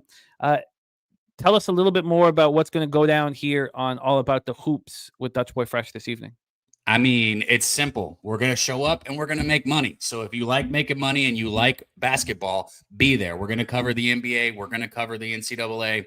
Last week, I went 2-0 personally. I'm going to be honest, I'm not keeping everybody else's record. There were a lot of winners on the show, though. A lot of people were winning money. I'm personally 2-0 so far to start on the live bets, and I want to make it 4-0, 5-0, maybe 6-0 tonight. So if you like money, if you like basketball, show up tonight. All About the Hoops, me and my guy Dutch.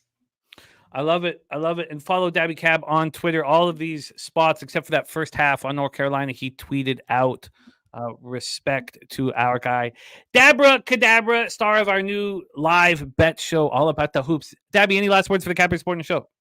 Show up to Pubapalooza 3, guys. This is all about family, all about hanging out. Get your tickets now. It's going quick, right? It's already almost Christmas. Christmas is going to pass. Before you know it, it's going to be March Madness, and we are going to be betting college basketball like savages in San Antonio. So please join us. We'll smoke good, eat good, drink good, and of course, we're going to gamble good. So show up, San Antonio, 22nd through the 24th. We love you guys. Jimmy, I'm out, man. I love it. I love it, Daby Cab, and I can't wait to my tickets booked. I'm flying down there with the Nuke Worker and Mr. Gokster. We're flying down on the Wednesday so that we'll be ready to rock on Thursday for round 1 of the tournament. All right, locked and loaded for the Daby Cab in college basketball. And we didn't ask about the live streaming for Cab on Saturday. So maybe Cab can jump in the chat and let us know if that will be on the Saturday live stream in college basketball right after the Jeff Nadeau show here. Chillis looking at St. Louis +12.5. Jarek White on Wyoming +5.5. Delaware -10.5. Daryl Lyles says one of his best bets is Bama, Arizona over 175.5. That is college basketball. Let's roll into NBA here, and we are running very, very nice in NBA. And it's thanks to the leadership of our quality cappers in the chat and on screen. Your next guest went 4-2 plus 1.9 units on last Wednesday's show. He's also not moved on 3 games where he had a much better line in his pocket, and all 3 of those cashed. So he could actually be even better than his record indicates. But sitting at 18-14, 56.3% plus 2.48 units, ROI plus 7.75%, average line -110. And I've been following with all of our NBA experts. I'm 33-17 to start the year, 66% plus 14.88 units. My ROI plus 29.76%, average line -108. So let's make money. Please welcome our NBA expert every Wednesday here on Betting with the Bag, coming to us from Las Vegas, Nevada. Please welcome Mr. Dutch Boy Fresh.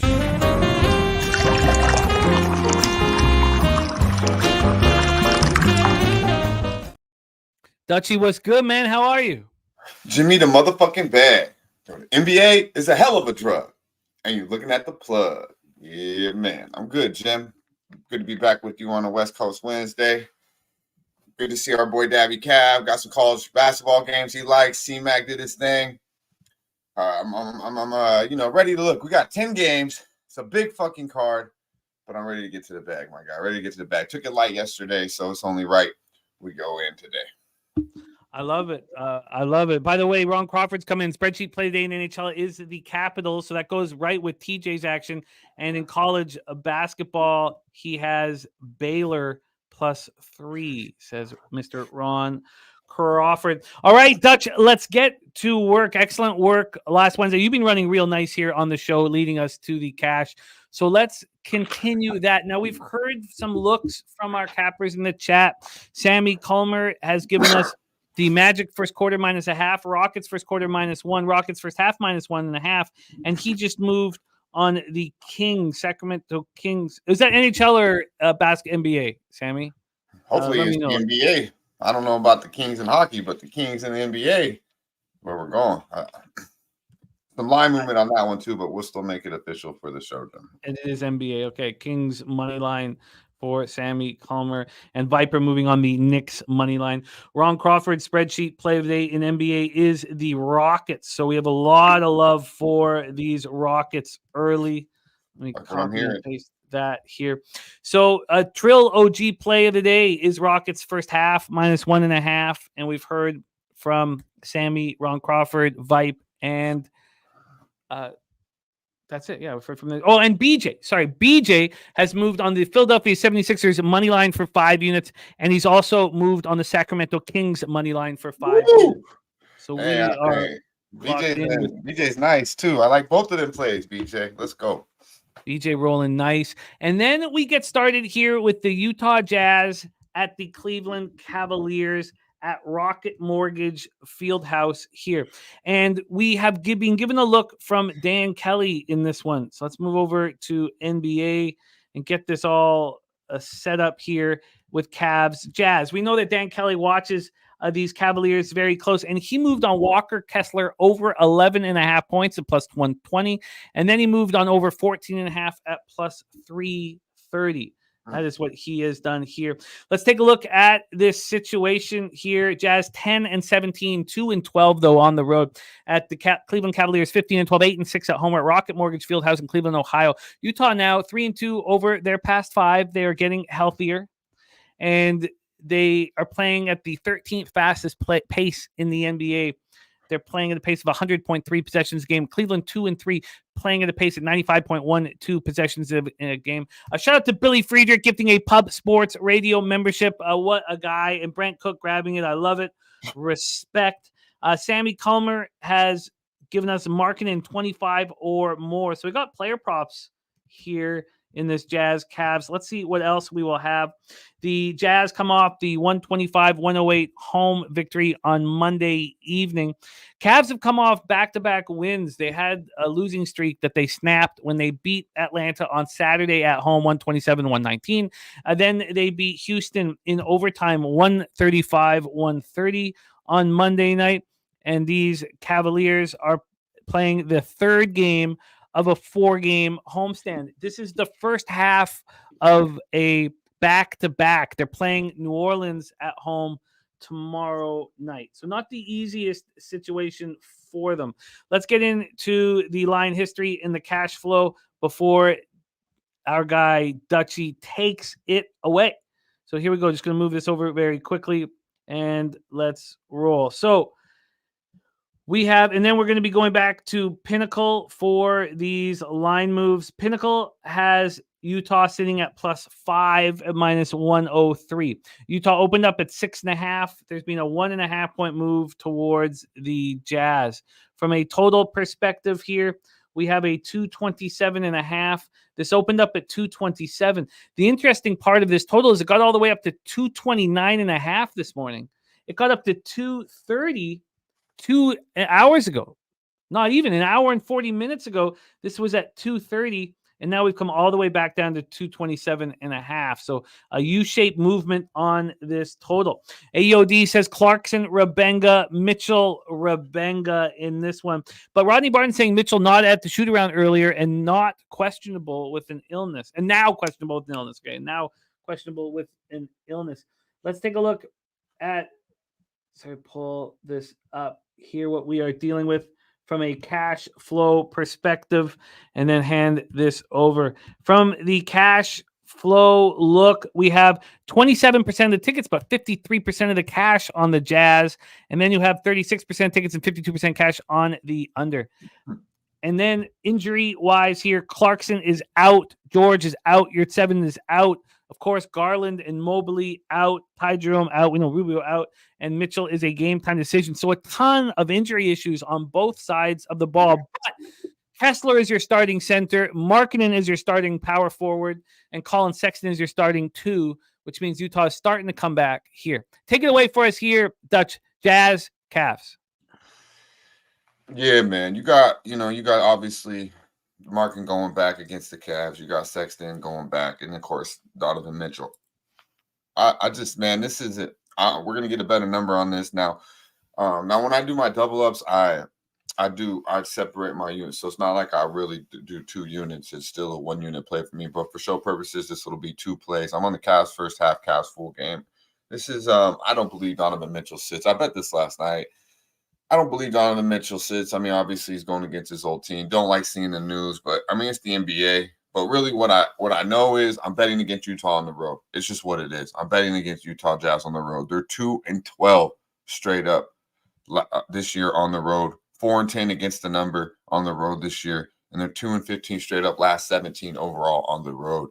Coming to had a big win. Was on them against Brooklyn the other night, but we fade this team on the road. And the Cavs, no Garland, no Mobley, obviously. I believe they're starting to, get used to not having Mobley a little bit more.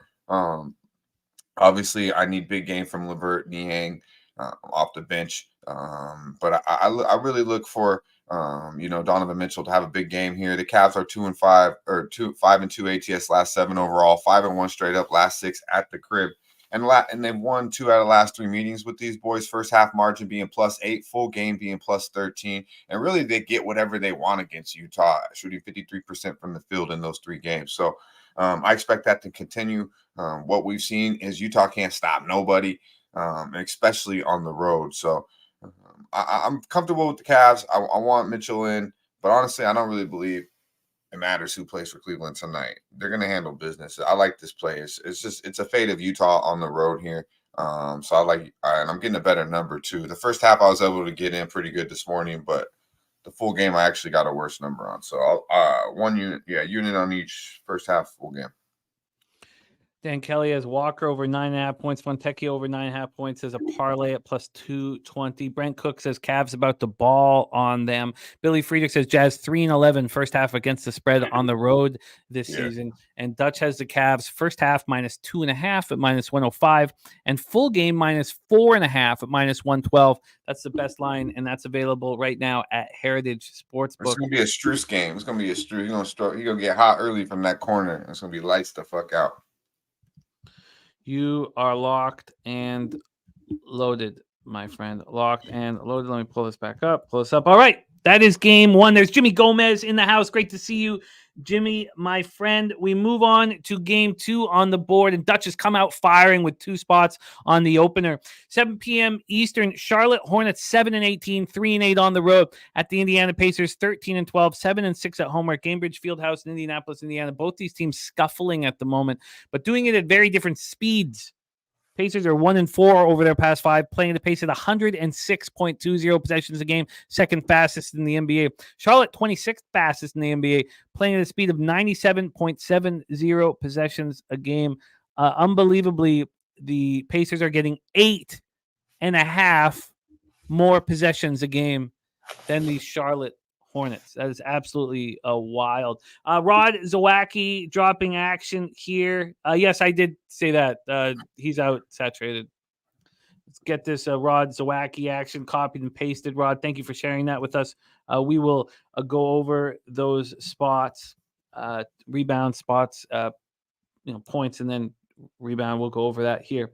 But let's talk about this spot here with two scuffling basketball teams. These Hornets are just losing and losing. They're coming off the Monday loss at Toronto, 114-99. That came on the heels of losing by 52 at home to Philadelphia on Saturday night. The Pacers have lost 4 straight, and nobody has scored less than 127 points against them. That's the lowest. Milwaukee put up 140. The Wizards put up 137. And then the Clippers just put up 151. There was 278 points scored in that game on Monday night in Indianapolis against the Clippers. We have Turner, a game time decision. Nembhard and Smith are out. For the Hornets, you have Hayward and Williams game time decisions right now. And I know that Hayward can score, but it's Williams that you need out there. You don't want Nick Richards as the starting center. Let's take a look at the line history here and the cash flow. Line history wise, again, we're talking about pinnacle moves. We have a 5.5 for the Pacers, an angry Pacers squad, opening up at -5.5, getting up to 6, and now right back at 5.5. So we've had no movement on the spread. From a total perspective here, oh, shit, that was first half, man. That's what's wrong. Sorry about that. I was wondering why it was so low. Sorry, 9.5. That's what it is. Opened up at 9.5, got up to 10, got up to 10.5. It was 10.5 this morning. Now we're back at 9.5. From a total scenario here, we have a 248.5. It's juiced to the under over at Pinnacle. This opened at 250.5 and has dropped to 248.5. And then cash flow wise for this spot, we have on the total 20% of the tickets, but 51% of the cash on the under, and the line moving towards that under. And then on the Hornets, 80% of the tickets and 92% of the cash is on them against an angry Pacers squad. Take it away for us here, Dutch. Hornets, Pacers. Yeah, man. Shout out to Bo Jackson. I see you, my dude. It's funny in here. We got one guy saying it's got to be the over right here. Oh, my bad. I just lost track of your name and went off screen. And then we got Troy T saying this is clearly an underplay here. Well, God damn it. I don't know what the fuck to do with this game. Backwood. This is a clear backwood, Jim. Backwood this motherfucker, man. The Pacers are a tired basketball team. And you got the Charlotte Hornets, who is a basketball team. Last time I was on this show, it was one of my 2 losses. I got 8 points against Miami in a situation game I thought was a very good situation. And they covered the whole damn thing. And then all of a sudden just flip the switch in that fourth quarter and they're up 11. So I'm not going to the window with the Hornets. I'll tell you that right now. But I'm not going to lay 10 points with a tired basketball team. And it's hard to bet unders with the Indiana Pacers, T. It really is. So best of luck with that. I kind of wanted to look maybe towards Charlotte Hornets team total over because I'm telling you right now, with the Indiana Pacers and the Washington Wizards, if you're not betting the over, you just can bet the team total over again with a team that has a respectable offense, You just bet the team total over. It don't matter what the fuck the number is, Jim. It could be as high. It would be 10 points higher than what they average, and it's still good money. So in this is probably the play, honestly. Probably the play here is team total over Charlotte Hornets. I'll stay off this game. We got fucking 10 games to talk about. I just want to take a look here at the average points scored by the Charlotte Hornets over their last 5 games. So here we go. So over their last 5 games, they're averaging 101.2 points per game. It's not good, Jim. I looked at it. It's like, fuck that. But if let's say they're playing against Hornets who run up and down the field, and Charlotte will know that they can't do that. They got to slow it down. But so we have the 101.2. Let's say that because you're playing the Pacers, that adds 10 points. 10 points, yeah. Let's say. So let's say it's 111. We can expect them to score around 111 points. And then if that is the case, then the Pacers will have to score 138 points for this game to go over. Yeah. So the under does, I mean, maybe maybe Troy's onto something, but nah, fuck that, man. I mean, you do what you do, Jim. You've been slaying the NBA. It's been a beautiful thing. I love to see it. Well, it's working with you guys that has done it here for me. But, and then looking at the team total here, the Hornets team total is 119.5. So let's say that 10 points is a mistake despite what the Hornets have been playing. So let's, split the difference. We could say 115. But the 119 is a very high team total. And the Pacers team total is just 128.5. And interestingly enough, the Pacers haven't scored over 128.5 points since they beat the Pistons, 9 days ago. They've not scored to that team total either. They're tired. This is a very, very, very interesting situation. Well, I mean, personally, I think the 10 points is live, but I'm not losing another bet, not only in my pocket, but on the show with the Charlotte Hornets. All right. I like where you're going.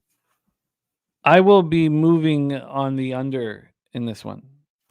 Hornets Pacers. That you should wait, or what's the market telling you? No, I think that the market is showing its teeth here. That's going to drop. It's going to keep dropping. I expect it to keep dropping. You have 20% of the tickets on the under, just 20%, but you have 51% of cash. Now, yeah, maybe the public comes in late and pushes it over, but at this point, that's what I was saying. I feel like there's been a clear sign from the market that the sharps are moving on the under, and so and Stimmy OG big on the Hornets plus 10.5, and I like that. I have no problem with the Hornets plus 10.5. My concern is that are the Pacers going to show heart? Dan Kelly says, I thought you gave up on NBA totals. What I've decided, Dan, is to do, because I cashed on the under on Friday. That was my first NBA total. So I'd like, if I want to do one a week, because I'm really only hammering NBA until we get to the football playoffs and I go back to the Loshak show on Tuesdays. I'm only hammering NBA Wednesday, Thursday, and Friday because I'm not doing it without you guys. I'm only doing it with you guys, and I'm keeping it real strict and real clean. That's crazy. So, that's like your discipline of only drinking on stream. You got good discipline, man. Yeah. I tried to do that last night. I told a wifey, she's like, "You want some?" I'm like, "No, I'm only drinking on stream now, or when we go out." She's like, "What?" I was like, an hour later, the shit was I was like, "Damn, this shit ain't that easy," but I did it. I did it. I turned down the tequila, the rum, and the wine. Shit. I like it. My hand was sort of forced, though. I've had the wife was like, "You just can't be do you want to be around?" She kept saying. All right, so I'm on the under here in Hornets Pacers. Let's move on. Next spot on the board, 7 p.m. Eastern. We have the Miami Heat, 15-12, 8-6 on the road at the Orlando Magic, 16-9, 11-2 at home, 11-2 at the Amway Center in Orlando, Florida. And we have Dan Kelly in the chat. And Dan, our friend Dan, got us on the Magic at 10-1 to win the division. And this is an early important game for that division here. An early important game. Both teams playing at a slow pace. Miami 28th fastest in the league over the past 5 games. They've gone 3-2 over that. 96 possessions game. Orlando 2-3 playing at a pace of 98.20 possessions game at 24th in the NBA over that stretch.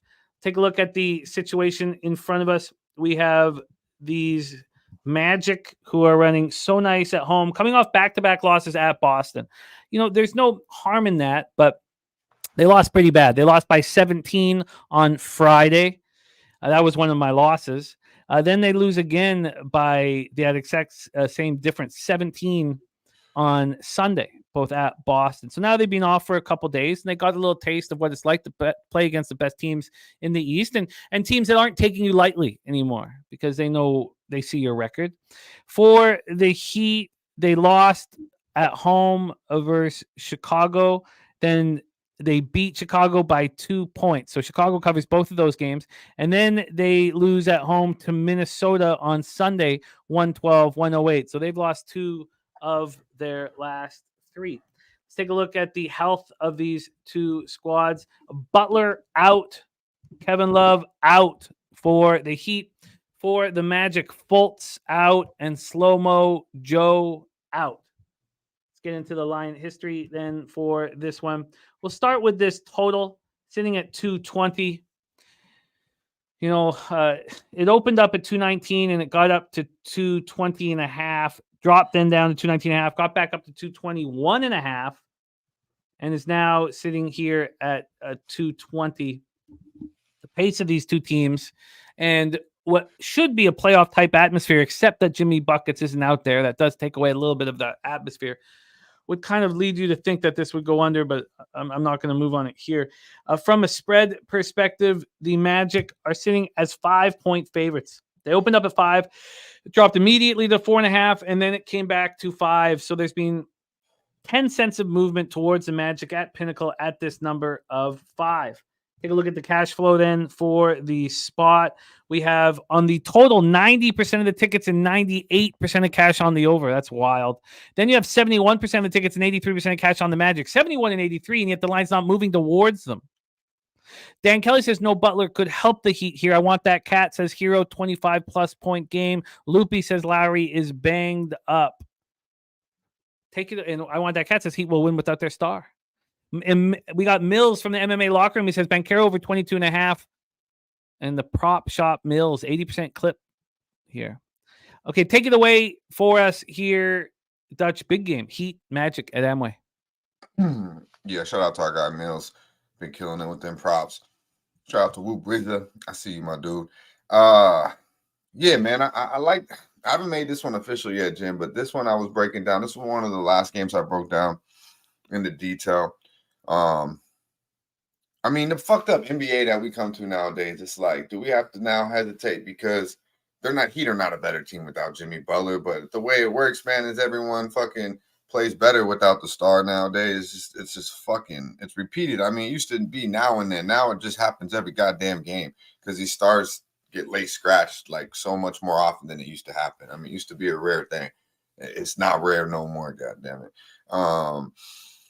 In stating that, though, you know, you touched on it a little bit. Magic got smacked around a little bit. You know, it was type of like kind of get humble, back to reality in Boston. You know, got 2 double-digit losses. I mean, Boston wasn't even full strength, and they put it on them both times quite easily. Watching those games, but you know, the Heat have been kind of big brother, little brother to these boys. They won 3 out of the last 4 meetings. You know, I just think I think the Magic are a young team that is not going to have that mentality. Oh, just because Jimmy's not here, we can take it lightly with the Miami Heat. I think they still show up. Now they are obviously in a situation getting smacked around by the Celtics twice. I think is going to have them a little more locked in as well. As I mentioned, the Heat are 3-8 as a dog this year. 3-8 as a dog. On the other side of that, the Magic are 9-0 as a favorite. 11-2 against the number at the house. We know they're a bet on team this year, especially at the crib. And they're 9-0 straight up last 9 at the house. So something that I expect to be laying 5 points with the Orlando Magic.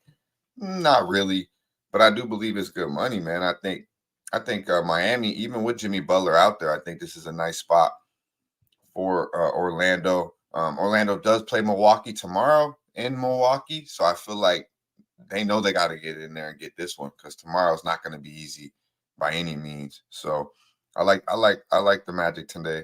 I think I'll lay the 5 here, Jim. I'll probably bet this after the show. All right, let's lock it in for you. I'm certainly concerned with the line not moving, but I can understand, you know. I mean, Hero's just coming back. He had a good game, but it's only his second game back. You know, Miami bench is super light. Bam is back. No Kevin Love. Kevin Love plays huge minutes for this team, you know. And then someone in the chat said Lowry's banged up. I mean, fuck, he's their starting point guard. So, I mean, I like the Magic here after getting smacked around by the Boston Celtics back-to-back. -5, -107 for Dutch.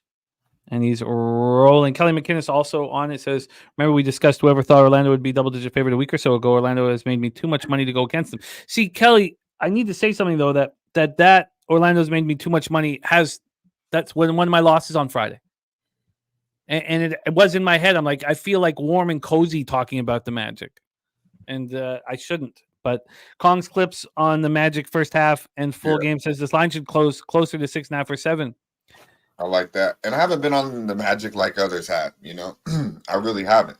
And I've said that a couple times. But to me, I want a team that's played really well all year and just got smacked not once but twice by the same damn team. Definitely. You know? If this and was a then, full heat squad, I would be with you. yeah, that's hesitation. It's kind of sickening that I have to like hesitate without their best player now. It's two you know? straight years of this. 2 straight years of nonstop teams stepping up without their star. So I will be cheering you on for that one. Dutch is on the Magic -5, -107. Mally Mal and others on the Magic first half. Troy says that in NFL, he says when all the cash is on one side but the line doesn't move, it almost always lands right on the number. This one's going to be a tight one here.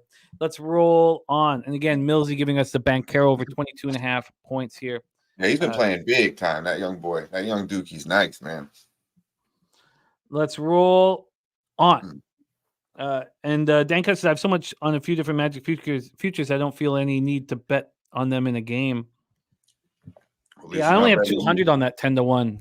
Looking back, I could have done that differently, but it was a brilliant look from you guys. All right, let's roll on. Next up for us, we have a big one, 7 p.m. Eastern. Minnesota Timberwolves 20-5, 9-4 on the road. That's Philadelphia 76ers 18-8, 10-4 at home or at Wells Fargo in Philadelphia, Pennsylvania. The Wolves playing at a pace of 98.9 possessions a game over their past 5, 20th in the NBA. They're 4-1 over that stretch.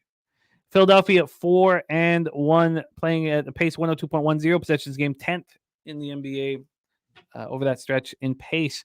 BJ's already given us the 76ers here. Big 5-unit splash for our guy. BJ, he says, Dutch Boy Fresh knows what it is. 76ers will smack these motherfuckers. He says, easy bounce back spot after losing his double-digit home favorite to the Bulls. The Timberwolves were partying in Miami the other night. Yeah, man. But Mally Mouse says, I sneakily like the Wolves here. Loopy says this is the game of the night. So let's break it down here. From a line history standpoint, we are sitting here with Philadelphia is just 3.5 point favorites, -102. They opened up at 3. They've moved to 3.5, but there's very little vig. From the total here, we have a 226 -108 to the under. This opened up at 226. Excuse me, it opened up at 225 and it's now at 226, but it bounced all over the place. We've seen this get as high as we've seen it get as high as 227.5, and that was just at 10:30 this morning. So it's come back a little bit. There's been a little bit of buyback in that spot. These teams are, reasonably healthy. Covington and Morris are game time decisions for the Sixers, and Batum is out. Just Clark out for the Wolves. Let's get into the cash flow then for this one. 62% of the tickets on the Wolves, 58% of the cash. So we've hit over the 60% barrier here on the side, which means the Timberwolves at this point are a public road dog, which we know generally in sports is not a spot that you want to be backing. From a total perspective, 80% of the tickets and 70% cash is on the over. So here we go. We have the Wolves on a 3-game winning streak. We heard already from, was it Loopy who said they were partying in Miami last night? Or at least, I don't know if they did it last night, but they would have done it on Monday night after their 112-108 victory. That was a third straight win. And the Sixers just lost to Chicago at home, 108-104, and are probably an angry group. Again, that came on the heels of them beating Charlotte by 52 points. They were just smoking everybody. They beat Washington by 45, beat Detroit at Detroit by 18, then beat Detroit at home by 32, then beat Charlotte by 53. I think I said 52 by beating by 53, and then lose to Chicago. Probably an angry group here. Take it away for us, Dutch. Wolves, Sixers. Yeah, man. I agree with what BJ said. I like this game an awful lot. I like the Sixers here. I watched that Timberwolves game. My boy hit me and said, "And play the Wolves." I said, "I don't know, man. I was watching Hero. I was watching Butler. It was a good call by him, though, man. And man, he the truth, man. He like the model. He like the new truth. Anthony Edwards is that fucking nice. He like the truth, but swooped up, like just souped up, like juiced the fuck up. Can dunk, jump higher, shoot better. I mean, he's just nice, man. When I watch him, though, that little left to right turn around off the backboard, that was vintage. That was old school game right there. And I mean, he was dunking on motherfuckers like it's nothing new. But I mean, this was crunch time, and he real nice. So I know he was feeling himself after that game in South Beach. They went out and enjoyed themselves. We know Anthony Towns. That's a little boy in a big ass body. So and Rudy been playing out of his fucking mind this year, but they're counting on Mike Conley to keep these boys in line. And I don't think it really. I think they all went out and enjoyed themselves in South Beach after that. Come from behind win, and the way that Anthony Edwards finished that game was real nice. But you got the Sixers who've been money at home all year. They're 10-4 straight up and against the number at the crib in a situation where they really just got smacked around by Chicago. The game really wasn't even that close. They was down by a significant margin the whole entire game. So I look for the Sixers. You got Maxey, who I don't believe they really have nothing for. Conley obviously is not going to guard him because that's a nightmare. So whoever they put on him, Maxey got one of the nicest first steps in the league. So look for him to attack. I like what I've seen from Tobias, but you know what it is. It's Joel Embiid, man. He's a nightmare matchup. Rudy Gobert is going to disrupt an awful lot of shots, but he's too light. He's too light in the tank for Embiid. He's too big for him, man. So, and you can't say that about many people in the NBA to Rudy Gobert. So I like that matchup. I like Embiid against anybody, just being honest. They are 17-3 as a favorite. 17-3 as a favorite. The Sixers are 13, and the Wolves on the other side of that are 3-3 as a dog. 6-7 against the number. Yeah, they have been winning more basketball games on the road, Jim. You touched on it a little bit, but they're 6-7 against the number on the road. And the trend goes back quite a ways here with this 4-14 against the number last 18 meetings versus 76ers. Nice spot here for the Sixers. Look for Tobias Harris to attack.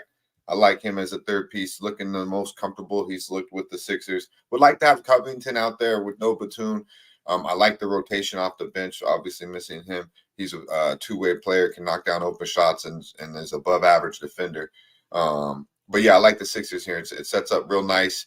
I believe the Wolves are all fat and happy, and the Sixers are pissed the fuck off at the crib. So look for them to handle business. Yeah, I'm right with you. I'm completely with you, and I just need to explain, we just need to be able to explain why this line's so short.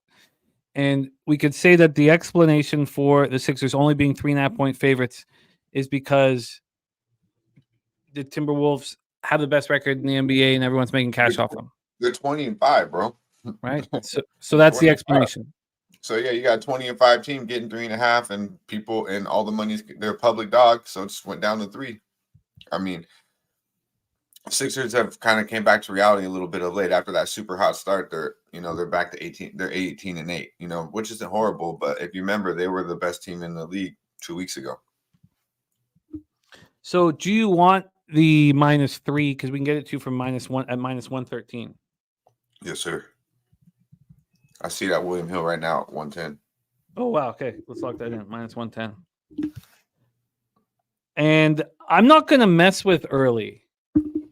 I want. Yeah, I don't want early either. I can understand people looking at it, but I want all game for it. Okay, I'm joining you here on the Sixers. I'm joining BJ and you on the Sixers and others on the Sixers. Troy Torn says the money line cash flow much different though. Thank you for mentioning that. Oh, I do have all markets up now. Probably should have had that earlier. Money line, 77% of tickets and 80% of cash on the Sixers. And Dan Kelly says that, Sixers just lost to the Bulls at home. Why is something wrong there? I don't feel like North Anderson's lines are moving to mini. He says you might get a 2.5 soon. Well, I'll see what it looks like at the end. But, the Timberwolves on the first game of back-to-back. I just need to be able to explain it. And I think I can, because this is a short line. But I like seeing the public on the Wolves as a dog and making money off of the Wolves. And I'll roll with you guys here on the Sixers. Dan, I'd be curious to hear what your concern is with the Sixers. Again, Rod Zawacki's given us a 2-teamer in NBA props. He's given us Embiid over 33.5 points and Trey over 3.5 boards. And Dan Kelly has also given us Embiid. Where is it? I have it copied and pasted somewhere. Maybe it's up at the very top. Let me just go back up to the top. Where the hell did I put it? Also, another factor while you're looking for that, Jim, is Minnesota's got the Lakers on deck. I mean, the Sixers are a better team than the Lakers, but it's LBJ. It's the Lakers. I mean, they play them tomorrow back at the crib. So, they did what they did. They went to Miami, had an impressive win. I don't think they're going to go to Philly and do the same damn thing. So you get Philly pissed off after losing at the house. They didn't lose in Chicago. They lost at the crib, So they've had time to sit around, think about it, and then fans are going to be ready to rock and roll. And then Embiid should be the rock after what Vooch did. Yeah, fuck yeah, it should be. All right, I like it. I'm with it. I'm interested to hear what Dan has to say about it here. Okay, let's roll on. Next up for us, the New York Knicks at the Brooklyn Nets. We've already heard from Justin McKelvey. Justin McKelvey stacks play today over 233 at plus 106. That is for Justin McKelvey. Stacks play of the day is in. Dan Kelly saying this mini team is focused. It's a very tough spot. I almost think it's a perfect spot for us. I almost would rather have a 4, just to show. So the markets are saying, here, you come out here and bet the Wolves, just because you have the Sixers off a loss. You have the Wolves feeling good. You have the Wolves with the Lakers on deck. I mean, there's so much to like about this spot for the Sixers. Mal saying the Wolves are like 8-0 versus East Coast. I mean, it's early. But let's roll. Briz says Nets home dog looks like good cash. Sammy Comer leaning towards the Nets. Let's go. Barclays Center. Knicks 3-2 over the past 5, playing at the pace 100.7 possessions game. It's 11th in the NBA over that stretch, while Brooklyn 1-4 over that time period, playing at the pace 99.1 possessions game, 19th. Let's get into the setup for this game over in Barclays. We have the Knicks coming off the Western trip. So they played Utah, the Suns, the Clippers, and the Lakers. That Lakers game was on Monday. Then they have to fly all the way to New York. Now, the Nets are in the exact same situation. They played at Phoenix. Say what, my man? Yeah, my bad. These are 2 tired basketball teams. Yeah, I'm seeing that now. A tricky spot for both of them. At least they're in the same situation. But the Nets looked horrible.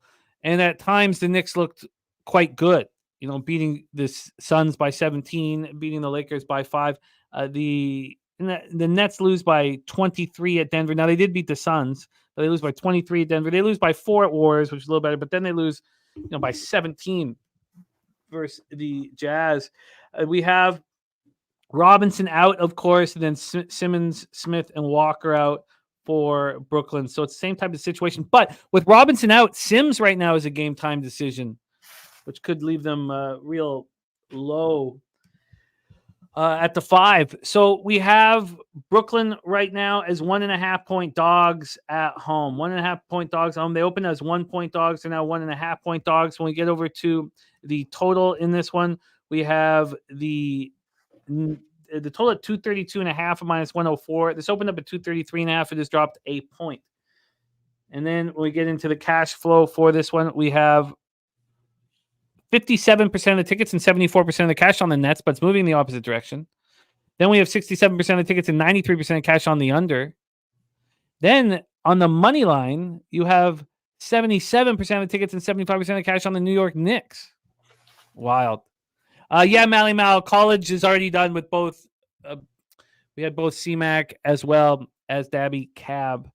So take it away for us. This one is fascinating. A lot of moving parts. Knicks, Nets, Barclays Center. Dutch, take it away. Yeah, man.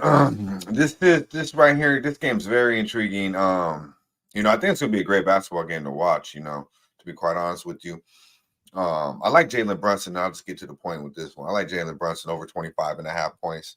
Minus 111 was the best I can get, Jim. You can shop around. Peep this, man. Well, obviously he went over this number 2 of the last 3. Just dropped a 50 motherfucking piece the other day. Put it on the Lakers at the end. If you watched the game, it was Jalen Brunson's thing. But man, peep these numbers against the Brooklyn Nets, man. He's got his last 2 meetings 40 piece and 39. He shot 15 of 18 from the field and 15 of 21 from the field in those 2 basketball games. He's gonna do the same damn thing against whoever the fuck you put out there, even his buddy Miles Bridges, he's little buddy Nova boy. He ain't gonna do nothing for him. He ain't got nothing for him. Jalen gonna get off tonight. 25.5. That's easy money, man. That's definitely good money. I like it an awful lot. As I mentioned, he went over this 2 of the last 3 games. But yeah, these are 2 tired basketball teams. A very impressive win by the Knicks in LA. Now you travel all the way back to the East Coast. You had a Brooklyn team that was tired as a motherfucker. That's why I was on Utah Tuesday night getting 3.5. Took a little bit of slack from that, but hey, I liked them at the crib. We talked about Utah at the crib before, Jim, and they handled business. They won outright against a very tired Brooklyn basketball team. They had one day back at the crib, and now they're playing basketball again. So I could only look the Knicks here, but after a big win against the Lakers, I mean, they're tired as well. This is the end of it. They are back home, obviously, but that game was just Tuesday night as well. So difficult, but I think the better basketball team, the deeper basketball team, even without Mitchell Robinson, you need Sims out there, though. But, Hartenstein plays good, solid minutes. You got Quickly out there. I think, the way Julius Randle's been playing and got Jalen Brunson, the best player on the court, we could talk about that with Miles Bridges, but I believe he'll be the more dominant player on the court. I think you got to go Knicks here, Jim. But big card for me. Got a lot of plays. Jalen Brunson over 25.5 is good money. You got it. It's -111 right now at Pinnacle. What did you get it at? That's what I got it at. Okay, cool. You got it locked in. Then we have Billy Briz on Cam Thomas under 2.5 assists. -1. Yeah, that motherfucker don't pass. A coin saying 93% of the tickets on the Knicks, 93% of cash on the Knicks, and the line's not moving. I think the tricky part about this spot here, sorry, let me get back to the Knicks. I was set up for Nuggets Raptors. Is that that's 93% of the cash on the under. It's 56% of the tickets and 70% of the cash on the spread is on the Nets, and then 77 and 75 on the money line on the Knicks. This is a very tricky cap. Sammy's saying Knicks have 2 at home versus Milwaukee off a West trip. Nets off a bad loss, but also off a trip out West, and he'll take the +1.5. I get it. Oh, on the under. Okay, coin. Sorry, my bad. On New York under. My bad. You did write that properly. I moved that. I messed that up. My bad. So I'm going to stay off of this spot here. I feel a very coin flippy situation here, and I don't want to be involved in that. I think they'll both play with passion because it's the Battle of New York, but I don't want to be involved personally. Let's roll on to the next spot on the board. 7:30 p.m. Eastern. Denver Nuggets 18-10, 7-8 on the road at the Toronto Raptors 11-15, 8-7 at home. Scotiabank Arena in Toronto, Ontario. Denver 4-1 over their past 5, playing at a pace 98.10 possessions a game. That's 25th in the league over that stretch. Toronto 2-3, playing at a pace 99.40 possessions a game. So both teams playing slowly. Let's take a look at the line history and the setup here for this game. Nuggets bounced back off of that loss to OKC, 118-117 at home. And I think that I will remember the last minute of that game for the rest of my life. When Jamal Murray hit that dagger, he looked like such an assassin with that dagger. It was just what, and then OKC had 9 seconds or 8.5 seconds. And the only player I can really compare what Shea did is to Dame at times in that situation. Dame doesn't really do it anymore. Shea was so calm. He wasn't even running quickly. No, smooth. I couldn't believe how calm and cool he was. And then when he hit that shot, and it was like no doubt, it was one of the coldest plays I ever seen in my entire life. Like he's just a stone cold killer, and they both are. And to see Canadians do that back to back, I was like, we dreamt about this all our life. All our life, we dreamt about having players at this level. All our lives, and we never. Who would we have? You got 2 of the Canadians doing it. I can only you and Bobano, man. Bobano was probably fucking jumping up and down and shit. It was just. It's it was very. It was really exciting. So there we go. Nuggets bounce back. They destroy Dallas right after that, 130-104. The Raptors, you just never know what they're going to give you, but the market has been such a great indicator as to what they're going to give you. Now, when they had that 2 games against Atlanta. The first game, the market was kind of lukewarm on that Raptors at 5, and they won by 7. In the next game, it made no sense, the line, right? It was 1.5 or 2. Like, it made no sense, and Atlanta took care of business. Then they beat Charlotte by 15. Now, they'd already lost to Charlotte, but looking at this market, you have to think immediately that the Raptors are live. You have Gordon as a game-time decision. But other than that, these are 2 healthy squads. Let's get into the line history here for this one. We'll start with the total. Total is sitting at 229.5, and it opened up at 228, got up to 230, and is a point of buyback, or a half point of buyback, excuse me. Then on the spread here, Toronto is sitting as 3.5 point dogs at Pinnacle. 3.5. Wow. That it's a shocking number, and it's going down. And every time that's happened, especially when Dutch and I have been on camera together, every time that's happened, the Raptors have taken care of business. Yeah. This line does not make sense.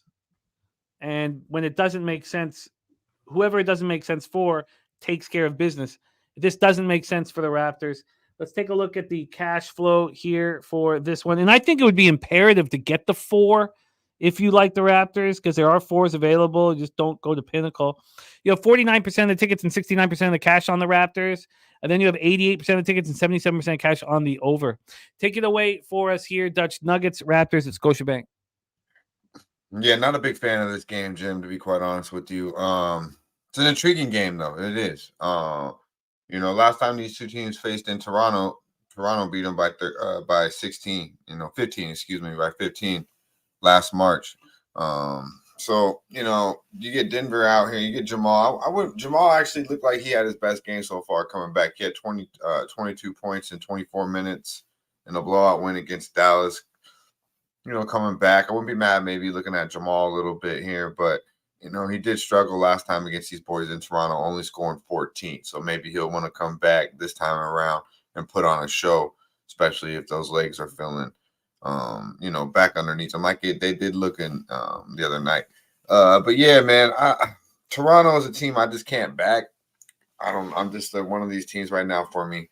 But we have had somewhat of a solid read on them here on the show, Jim, especially you. So I look at it as, Toronto just has to knock down perimeter shots. If they can knock down perimeter shots at a decent rate, they should be able to be in this game. And the line is super telling. Everyone's going to go to the window betting Denver. The average Joe's going to bet Denver, and the line's already dropping at the sharp books. So, it's Toronto or nothing here.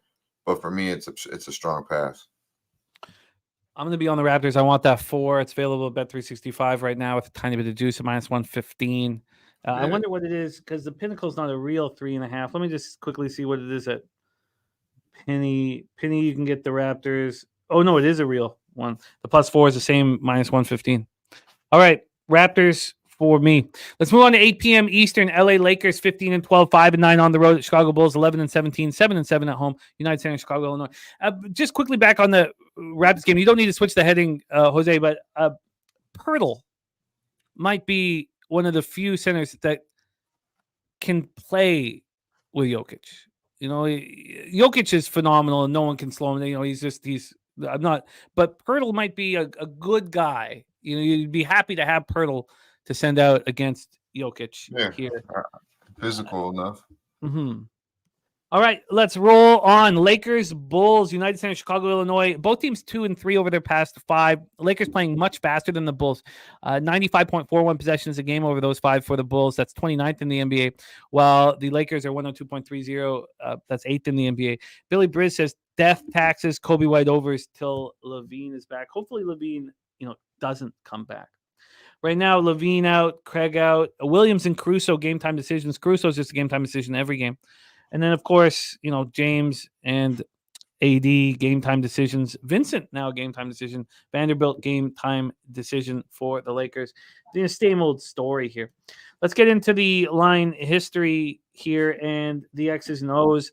The Lakers have lost 2 straight. That game on, I believe it was Friday. Shout out to Jose Bouquet. He had the Spurs money line and watched it live. He had the Spurs money line and watched them take care of business. to stop their 17-game losing streak. Man, they smacked him too. It's a double They digit. smacked He's probably feeling himself. Yeah, and he also got on LeBron James assists. We had a feeling that he was going to be extra generous after the night off, and he cashed that at halftime. So Jose watched the game live and paid for the night with his action. Shit. Then the Lakers go home and they lose to the Knicks 114-109, hit the road to play this Bulls team that keeps covering, keeps cashing over and over and over and over. I got in early with the Bulls, but then, as I've said, I'm only betting NBA on Wednesday, Thursdays, and Fridays. And that's not a hard, fast rule, but I just feel like I have a huge advantage on these days working with you guys. And, why would I mess with what's working? Here we have the Bulls open up at +3.5. They're now at +4. The Chicago Bulls, the gift that keeps giving. Take a look at the total here for this one. We're sitting at a 224.5 at a pick'em. This opened up at 224.5. It climbed up to 226.5, and it's come back down. We've seen a lot of U-shaped movement on games today. We have a no rest advantage, but a travel advantage, as the Lakers played at home on Monday and then had to fly out to Chicago, while Chicago, played at Philly and flew out right after to get home. Lakers flew out yesterday. Let's get into the cash then for this one. From a cash perspective, we have 42% of the tickets and 90% of the cash on the Bulls. That's all well and good. I just don't understand why the line wouldn't be moving towards them. Then we have 38% of tickets and 70% of cash on the under. I also don't feel committed to the Bulls, as they've been cashing on days I've not been moving on NBA. Take it away for us here, Dutch. Lakers, Bulls. Yeah, man. Our boy Troy says the Bulls covered 8 out of the last 9 games. Yeah, they've been the best thing going, on top of what Billy Britt said. Our boy Kobe White, man. The Tar Heel has been really doing his thing. Shout out to Billy. You can check him most likely with All About the Hoops tonight. He's a big help produce the show and giving out a whole lot of knowledge. Billy the motherfucking kid. 7:15 Eastern time, All About the Hoops. Check it out. But yeah, this game, man, yesterday I was talking and looking at this game. I was like, I'm probably going to be on the Lakers here, man. Everyone's starting to feel the Chicago Bulls a little too much. You got the LBJ going in to Chicago. He's going to want to show out. Then I was like, man, they play Minnesota tomorrow. They got to bring it from Minnesota. So, this game, I just can't trust the Lakers. I can't, I guess, kind of like roulette. That motherfucker hit black 8 straight times. I'm not going to be the one to go up there and bet red. So, it's Chicago or nothing here, Jim. And if you like the Lakers, it's LBJ. Over 25.5 or nothing. I don't really think you got to take the Lakers. I think you just take over 25.5 because, he's going to get his, and that's how they win. But other than that, AD had 38 and I think 15 last time he played these boys. So he has a really good matchup as well, which is why I wanted to look the Lakers' way. Can't trust these motherfuckers though, Jim. I really can't, and as I mentioned, Chicago's been the best thing going for the spread wise. But look for Kobe White to continue, man. I know it's getting up there, and I know eventually the Feds are going to catch on, but it's a good matchup defensively for him as well. I don't see nobody really stopping Kobe White. So, but on the other end, I like AD and LBJ to do their thing. So, it's a tough game. I would look the Lakers' way if I had to, but I'm not going to bet this game because the way Chicago's been covering basketball games and the fact that they play Minnesota tomorrow. Go ahead. Wow. I said LeBron out. Who said that? Yeah. He's listed as questionable here with the left calf contusion as of 17 hours ago. I don't have him as out here. I don't think I think you might be looking at that spot against the Spurs. That's what they called it, was the left calf contusion. He's not. That was the last time. So he's not being announced out at this point yet. So they're just questionable. Robert Martin, if you could, yes, that was last Wednesday's game, Robert. If you're typing in LeBron James injury update and the first thing that comes up is Wednesday's game, that was last Wednesday's game last week. So if you could take a second look at that, Robert Martin, and let us know that that is the case, and please do that for us here. So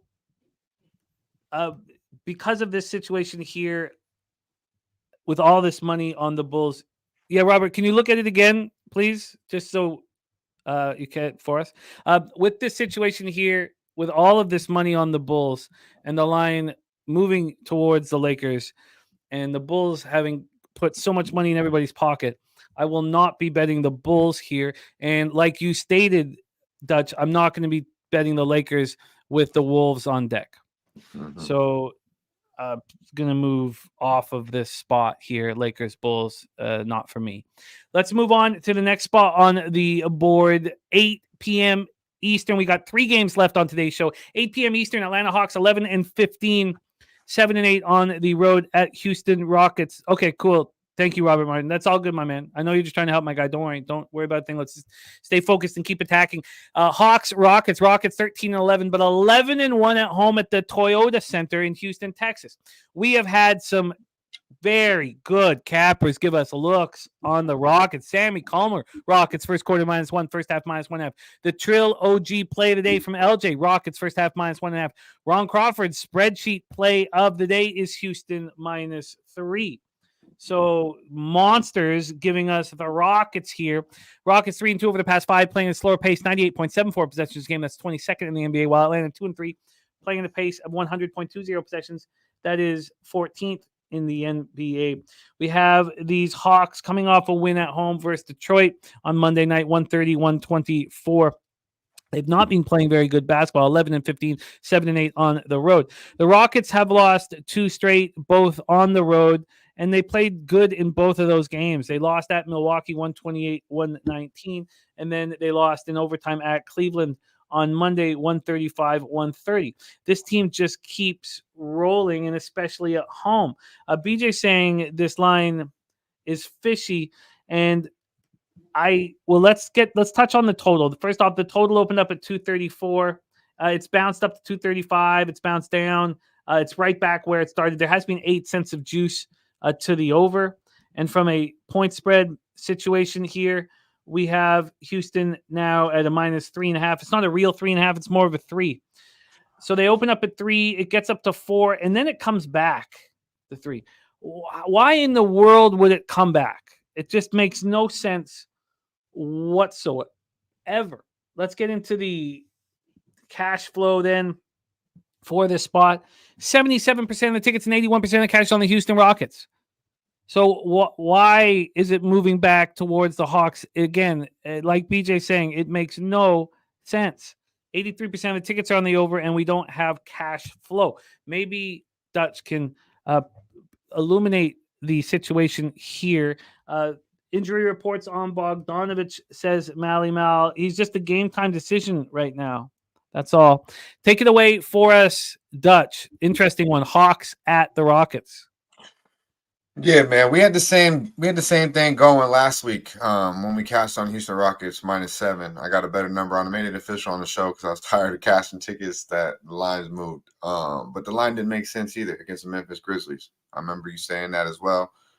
Sam Comer, Sam I Am also was in it, saying, but it's the same thing. It's the Houston Rockets, man. I just don't think people honestly, they still just think the average person is just the fucking Houston Rockets, Atlanta coming into the season, who's going to be a better team, Atlanta or Houston? Majority of the folks are going to think Atlanta. With Trae Young, they got the big names, but they're still trying to figure it out in Atlanta. They really are. And I think, Houston probably 3 to 4 weeks from now, this line will probably be 5 or 6, but we're going to take advantage of it. We're on the Houston Rockets full game here. We can't. I mean, it's at home, bro. You said it. 11-1 straight up at the house. 10-1-1 against the number at the crib. They've covered 5 out of the last 7 overall, and they are 6-0 as a favorite this year. I just look at it as, you got a team. This is almost like the Orlando Magic spot. They got smacked. Not smacked, but they lose 2 tough basketball games to the Milwaukee Bucks and the Cleveland Cavaliers. Definitely the Milwaukee Bucks one of the upper echelon teams in the league, and Cleveland would be without all the injuries. So they go there, they get kind of humbled a little bit. Now they're back at the crib against a basketball team that just really is a fade. I mean, we could bet against this team and win money, and especially on the road. They're 5-10 on the road against the number this year. 1-10 ATS, last 11 overall. The Hawks are. What is it? 1-7 ATS, last 8 on the road, and 2-5 against the number, last 7 versus the Western Conference. So we got a team that handles business at the house off of 2 losses against a team that's suspect as fuck on the road, still trying to figure it out. Who's the guy on their team? Is it Trae Young? Is it DeJounte Murray? They don't fucking know. Well, Van Fleet knows that he's the guy, and he's going to get everyone else involved. And he's a true point guard, and he can actually shoot the fucking ball, which unlike most of these guys in the league nowadays. So I like the Houston Rockets to get it done at the house. I think they got the better coach, and they're at home, and I believe they'll share the ball. Role players get involved. Easy win here for me for the Rockets here, -3. That's good money, Jim. I'm not overthinking this shit. Interesting. I just don't think they get the respect that that they should as a betting team. Yeah. No, you're right. Maybe it's their overall record but I just, there's something just, so fishy about this line. Now, look, you saw what happened in my NBA season last year. It went off the rails and I couldn't sleep at night. So I'm keeping things real tight here this year. You have a proven track record of success for years. So you're able to confidently go up against what is, I think, clearly by everybody's estimation, a fishy line. And I respect that. I'm not going to be doing it, but look who is doing it. First half, Sammy Culmer, first quarter, first half. This is their 4th game in 6 nights. Maybe that's why they're focusing on the early. Ron Crawford spreadsheet play of the day on Houston. And it's a spot that I will be staying off and cheering on Dutch. Dutch, we got you the Rockets -3 at -109. And Dan, I've copied and pasted that. I'd rather sit with it and send you a message to your DM rather than do a quick take on it. So, and I'm going to do that. This stuff takes time and thought. And so I'll message you, and I love, love that you care about the game because it's going to be a fun one. All right, let's move on. Next up for us, 8:30 p.m. It's currently -108. Thank you for that. What did I give it at? -109. Beautiful. Thank you, Billy. Every penny counts. I do, Dan. I'll just send you a text, my man. All right, let's move on. 8:30 p.m. Eastern. Next up, LA Clippers 16-10, 5-7 on the road at the Dallas Mavericks, 16-10, 7-5 at home, American Airlines Center in Dallas, Texas. My last win on the Clippers was when I told you guys I had them a -5, and I told you if Paul George was announced out, I was going to bet it again. And he was announced out. I bet it again at -2. And I watched that game, and I couldn't believe my eyes. The game, I was always going to cover the -2, but I cover the 5 all because of James Harden's defense. 4 blocks. Some of the steals were so clean and so impressive. I mean, it's not about a rejuvenated basketball player. It's a basketball player who's been called out by everybody, right, and he's trying to show that he still has it. Now they are winning basketball games, and they're winning comfortably, and they're winning by margin, and they're putting up points, and they're playing better against better competition and worse against weaker competition. Here's a chance for them, for these superstars on the Clippers to go up against Luka. Now, Kyrie out, Josh Green out, Maxi Kleber out, and now Derek Lively out. So we get a little more Canadian content for you with Dwight Powell starting at the 5. Paul George, a game time decision right now, but Harden is playing as well as I've ever seen him play. For a rest spot, both teams played on Monday night. Mavericks lost at Denver 130-104, while the Clippers kept the roll going 151-127 at Indiana. So both teams have had to travel to the West Coast. And then let's take a look at the line history here for this one. Second to last game on the board here. The Clippers are right now -2 at -109. They opened up as 3-point favorites It got up to 3.5 an hour and 8 minutes ago. And then we've had this big move towards the Mavericks. Maybe they know that Paul George is not in, but there's been a move towards the Mavericks. Maybe the Mavericks shouldn't be, a home dog with Luka on the floor against anybody. Let's take a look at the total here in this one. From a total scenario, we have this sitting at 236. This opened up at 239. The initial move was to the over at 239.5 before it started dropping down to 236. And when we get into the cash flow then for this spot, you have 68% of the tickets and 79% of cash on the Clippers. The line's moving towards the Mavericks. Again, that could be a leak about Paul George's status. And then 65% of the tickets, 69% cash on the over. Take it away for us here, Dutch, Clippers, Mavs, American Airlines Center in Dallas, Texas. By the way, both teams playing at a very similar pace. 100 possessions a game for the Clippers, 99.6 for the Mavericks. That's 15th and 17th, respectively. Take it away, my man. Yeah, man. Shout out to our guy, Razor Sharp Picks, giving us some info. Paul George did miss shoot arounds, probably why the lines at that. Our boy Sam Comer been sharp on these first quarters, liking the Mavs, plus the hooker first quarter. This game, this is a tough game, Jim. I would want to be on the Mavericks here. Obviously, I'm a big Luka the motherfucking Don. God damn, 36.5. 36.5 is his point total. I mean, he'll probably get it tonight. I mean, look at his numbers. They're just insane, but I can't bet over 36.5, especially last time they played the Clippers. The Clippers got in their ass. They was talking that shit. But I mean, that's just what the Clippers been doing, man. They're 8-0. They've won 8 straight basketball games.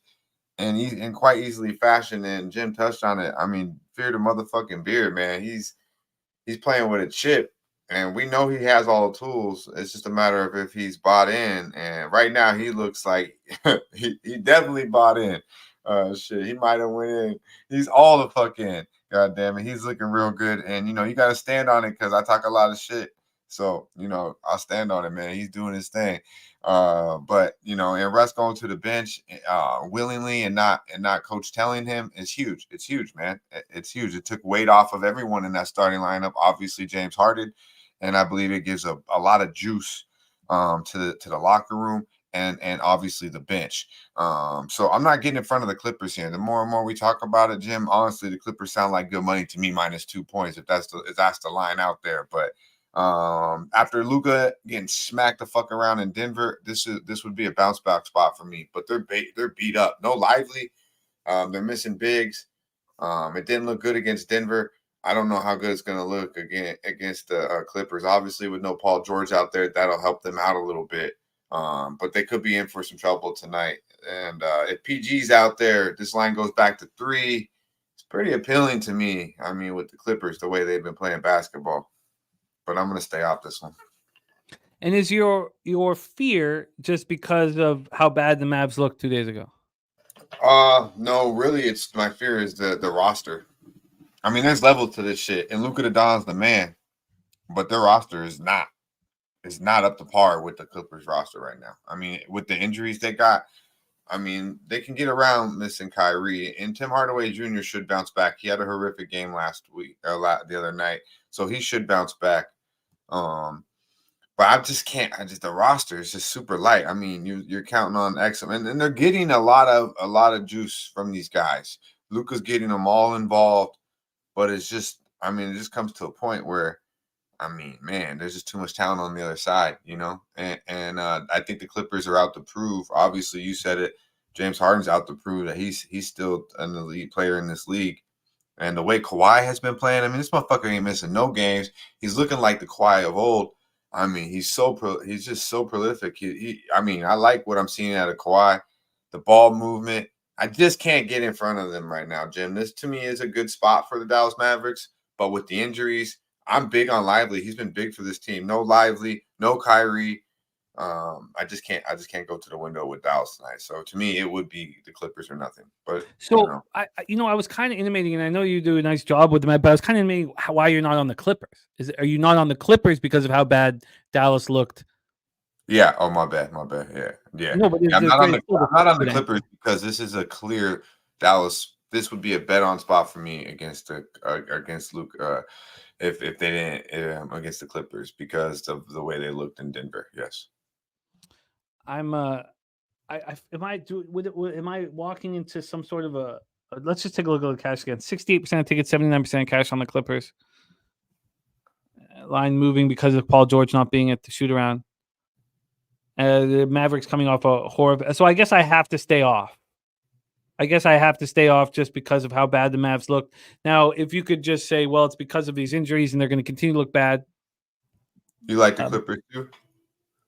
Well, yeah. And Piker is saying that he's moved on the Clippers in the future market. I thought about it, but I've just watched this story and I can't do it. And I screwed up 2 years ago.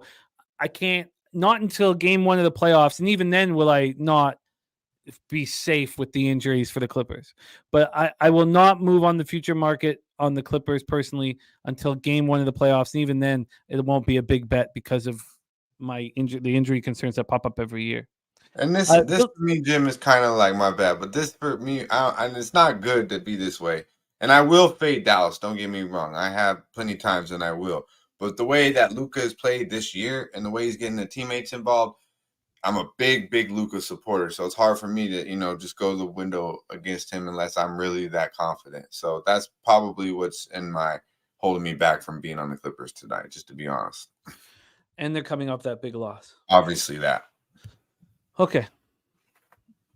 Robert Martin moving on the Nuggets. So Robert will be going heads up tonight because I'm on the Raptors, but don't feel any concern. Again, you just heard Dutch talking about conviction.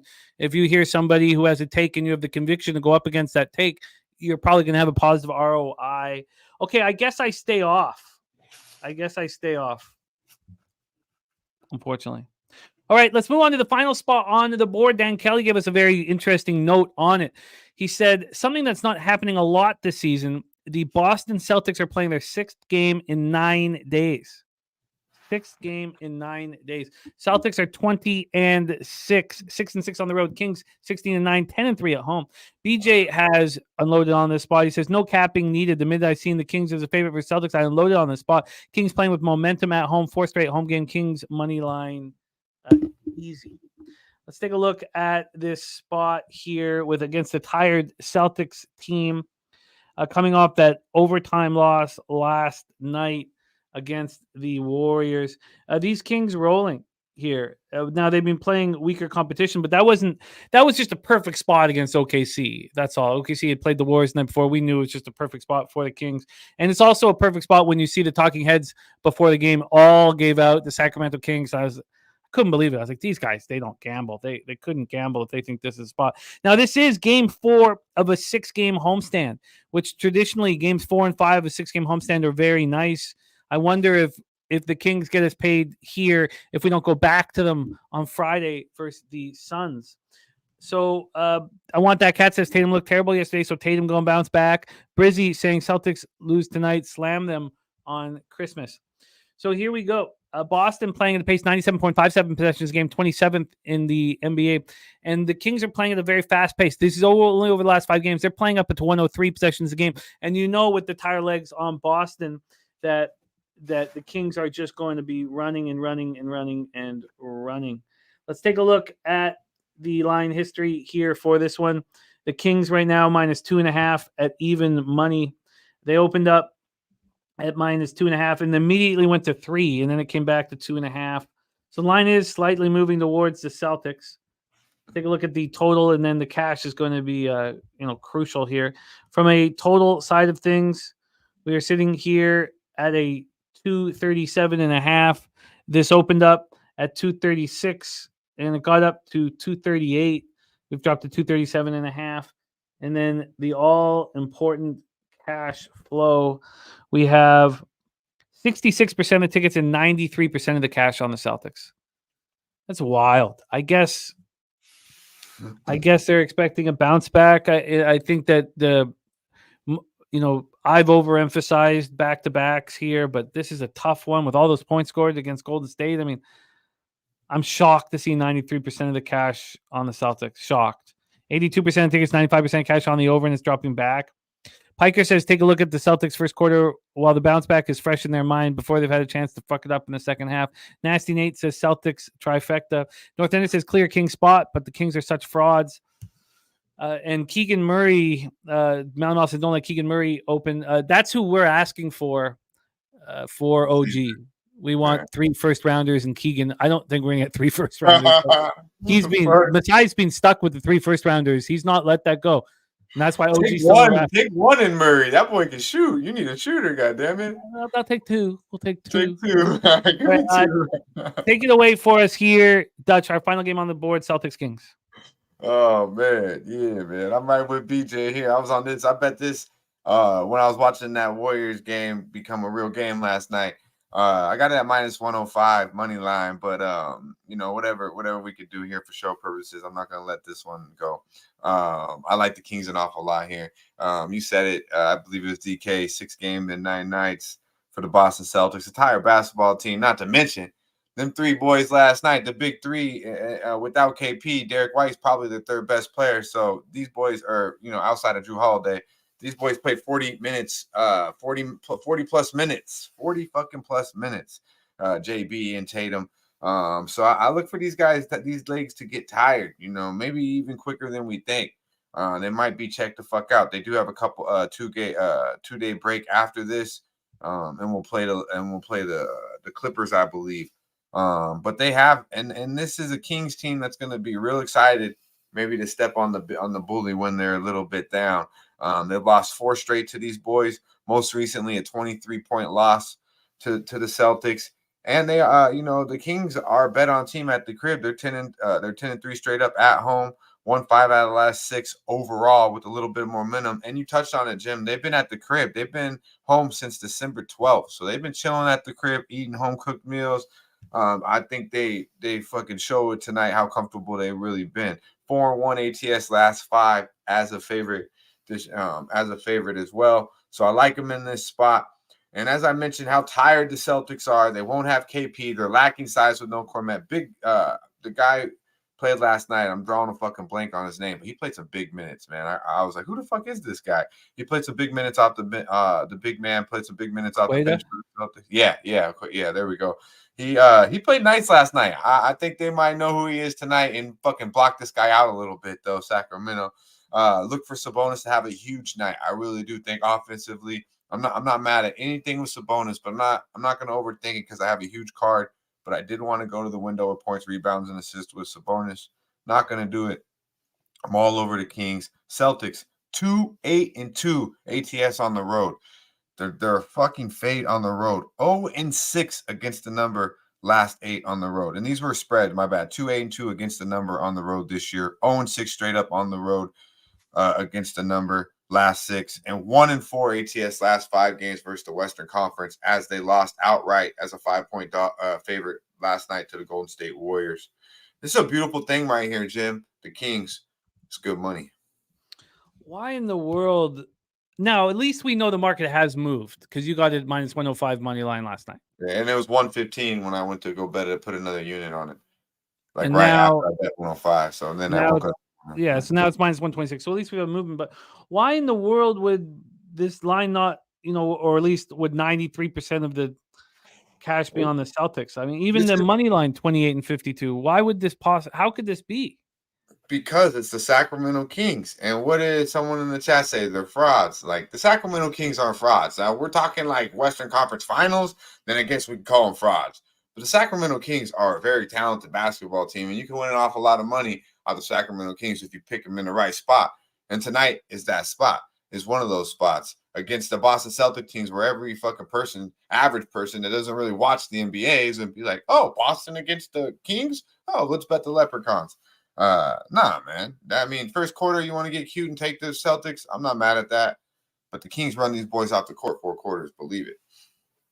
I agree. Mike says because it's not real. Okay, Mike, let's say that these numbers aren't real. Why did it go from -3 back to -2, Mike? And Troy's saying they haven't been dogs, this year on the road. I mean, I just I can't comprehend here. I mean, it was almost the same thing with the Lakers we had, and I think you got on the Kings. This was a couple of weeks back, Jim. The shit didn't make sense. It was like the same thing. It was the Lakers versus the Kings in Sacramento, and the line was very short, money started coming in a little bit on the Kings. But it's the Lakers versus the Kings. And, and honestly, the Kings are probably a better team than the Lakers, but somehow people are still betting the Lakers, and it's the same situation here, except for it's the Boston Celtics. So even more money, more bets are going to come in, I believe, on the Celtics. I don't think about from an X's nose standpoint, I don't know how you don't move on the Kings. De'Aaron Fox and light them up. But I'm so confused by how anybody in their right mind could see this and move on the Celtics. And because of that confusion, they all got nasty. They all think like Nasty Nate. Look, I love Nasty Nate's in this motherfucking world, Jimmy. Imagine that. God damn. Oh shit. All right. I hear you, Mike. Look, I like the comments in the chat. I mean, it only helps. Okay, I need more time to sit with this. Sweaty Butcher says 9-1 as a dog. The last 10 games are these Celtics, and I think I'm gonna have to stay off at this point. Honestly, that's another Celtic fans. You know what I'm saying? They're all coming out the woodworks, Jim. Even in the chat, they're fucking betting with their heart. God damn it, that's who it is. Shout out to Mr. Exotic. All right, I got it. All right. Okay. So there you go. Dutch is on the Kings -2 at -110. Dan Kelly said that the Celtics playing their 6th game in 9 days, but he didn't say that he's on the Kings. I just need this is clearly a spot where we hammer the Kings. Clearly. I mean, we saw this. But whatever. Okay. Let's move on here and review all action. Here we go. In NBA, I'll review action from other cappers here, but let's just talk about Dutch's action. Cavs first half -2.5, -105. Full game -4.5, -112. I'm going to be on the under in Charlotte Pacers. Dutch is on the Magic -5 at -107. Dutch is on the Sixers -3 at -110. I'll be joining him on that one. See, at least that fishy line I can explain. For this one, I can't explain. The Celtics are 6-6 on the road against the Kings, who are 10-3 at home. The Celtics are on the second half of back-to-back. I just can't explain it. I can't. I got to stay off of it. Billy Oak. I'll go over everybody's action here, but afterwards, let me just do Dutch. Dutch is on Brunson over 25.5 points at -111. I'm going to be on the Raptors. We stayed off Lakers Bulls. Dutch on the Rockets -3, -108. Another fishy motherfucking line, but we ain't scared. Let's go. And then the Clippers spot. I want to be on the Clippers with you, Jim. I really do after talking it out, but I got a lot of plays already. I can't explain. I've got it. I'm going to just cut these spots. I'm going to cut these plays here. I'm going to cut the Clippers, and I'm going to cut the Kings because I can't explain what the hell's going on.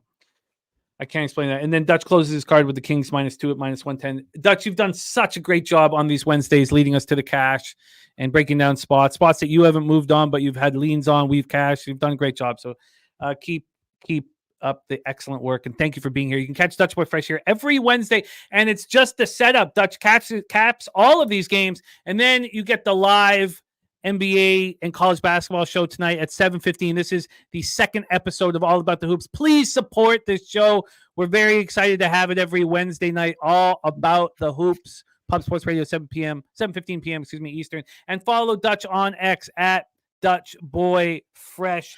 Dutch, my man, can't wait to roll in San Antonio. Thank you for being here. Any last words for the cappers supporting the show? Yeah, appreciate you as always, Jim. Stay hot in the league, man. You're doing real good in the association. Keep it up. Be sure to check us out tonight, man. Vibe out with us for a couple hours. We'll be breaking down not only NBA, but college basketball. Me, Daby Cab, Billy Briz, Trout Wham, LJ, the crew. So check it out. Appreciate you as always, Jim. Y'all stay fresh. Respect. There he is, Dutch Boy Fresh. And Dan Kelly says the way to play the game is to wait till the third quarter. If the Celtics have the lead, get in on Sacramento then. There we go. All right, let's review all action. Thank you guys so much for being here and supporting the show. Let's also bring on our producer. Let's see his face. We haven't seen enough of him lately. Please welcome from San Antonio, Texas. If you want to hang out with this man, you got to come down to Pubba Palooza. Jose, how are you, my friend? I'm doing all right. I have a funny thing for you, I guess, when you're done recapping all these plays. Okay, I'm interested in that. Let's review all action. NCAA spreadsheet play today from Ron Crawford. Baylor +3. Dan Kelly, I have your note here about Leafs Sabres tomorrow. Then we get started with TJ's first gift. We had a gift, first gift in months, and that's Washington Capitals money line. That's also the NHL spreadsheet play today from Ron Crawford. Good, I bet it. I'm on it. You're in good company. Morrissey is a key component for me to move on the Jets -1. CMAC is on Velarde over 2.5 shots. The only move I did make was the under 6 in Seattle, LA Kings, under 6. And CMAC is on that as well. CMAC in college basketball is on the over 148 in Vermont, Toledo. He's on Arizona State +4. And he is on the under 138 in Pacific, Cal State, Fullerton. I'm going to be on Cal State first half -7. Cal State first half -7.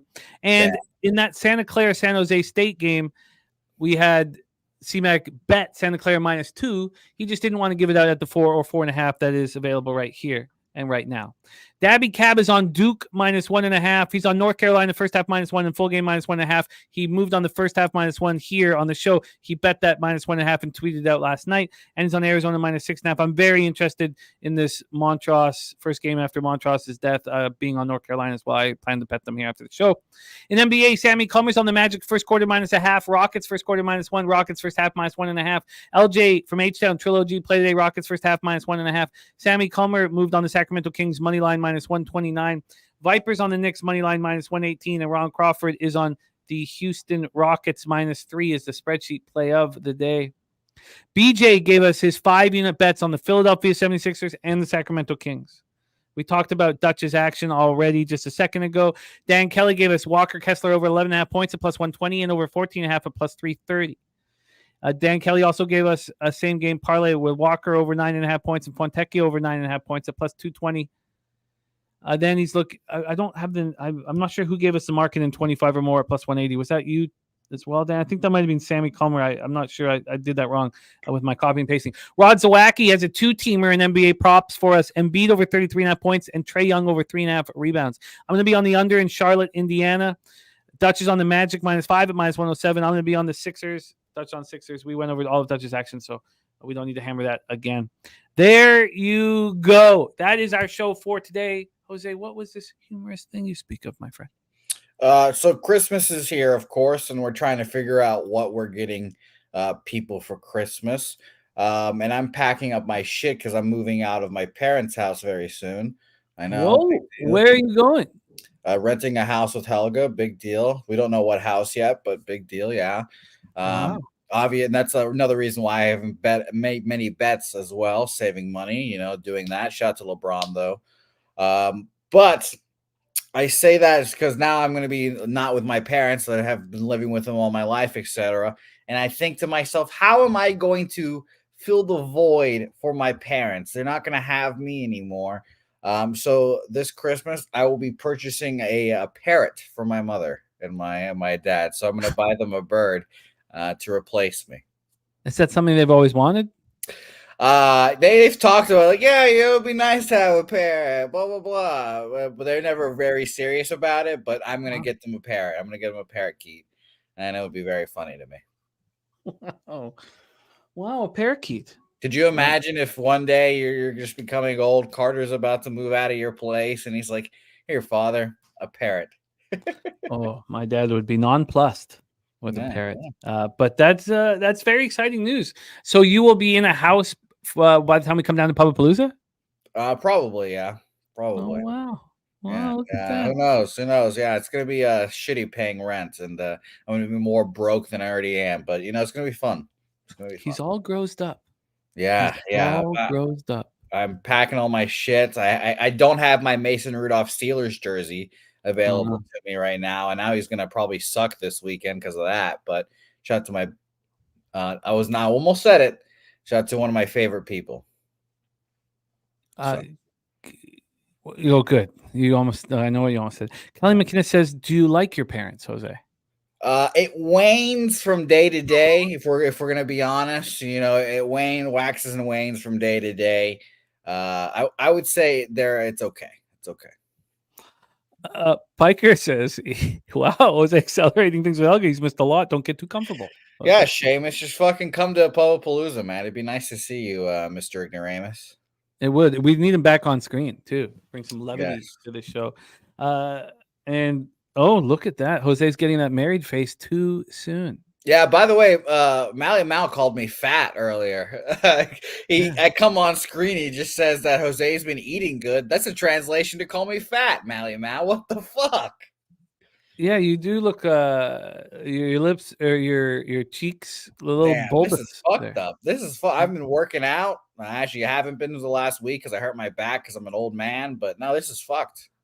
Yeah, you look it's good. It's good. Healthy. Very healthy. I don't know. Again, being called fat here, I think, but it's okay. But it's all right. The parrot will come, and I'm getting it. And they leave for like 2 weeks, so I'm going to be on my own for 2 weeks here, and I'm just going to have a parrot for like 2 days by myself, and that'll be very interesting to say the least. Nasty Nate has put it very succinctly. He says, "Yeah, your face got fat."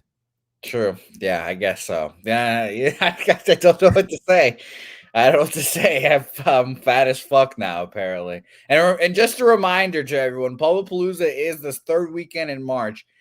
Everyone meets the expectations to what everyone's going to be, except for me. You'll be nonplussed and disappointed at my figure and how rowdy I get. But allegedly, Cab is bringing rooms, and I might have to do some rooms while we're there. You will have to. You will have to. You will have to. The Deacon says you're not fat, but your hair is crooked. That's true. Yeah, I do need a haircut at some point eventually. I'm just a lazy fuck. But yeah, how do you feel about the parrot idea? If they like it, then sure. You know, if that's something they're into, sure. T Nice says that's the holiday wait. T Nice, the holidays haven't started yet.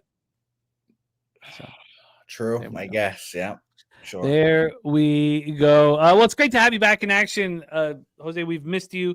Great job producing the show. I know you were up late cutting up the NFL. Great job on that as well. Thank you guys so much for being a part of this show. We can't do it without you guys. Thank you for your support. Loopy, Troy Torrance. Oh, Troy Torrance calls you skinny fat.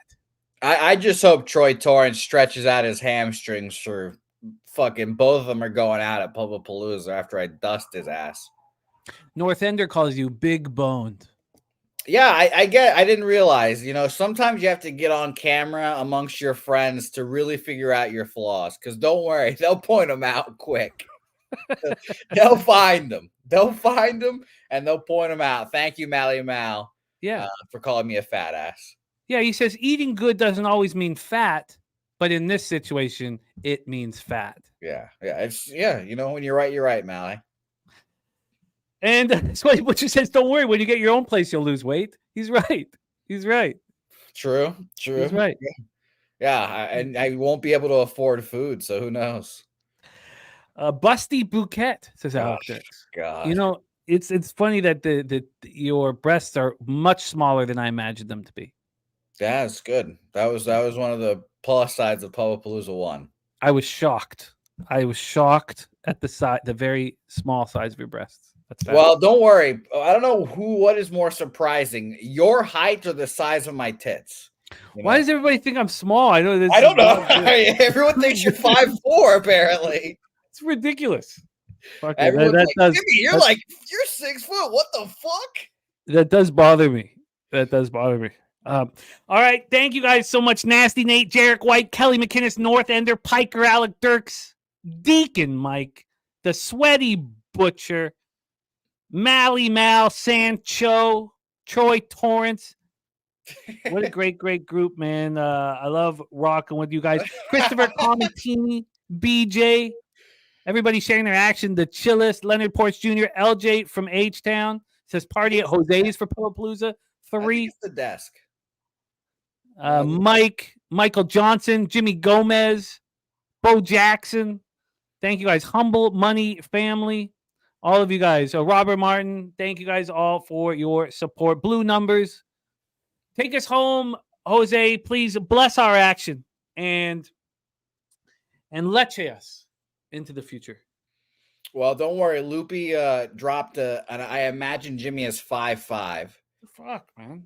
So I don't know. I think it's the desk. You need more Jimmy on screen. Apparently, more body on screen. Who knows? But Jimmy's every bit of like 6 foot, right?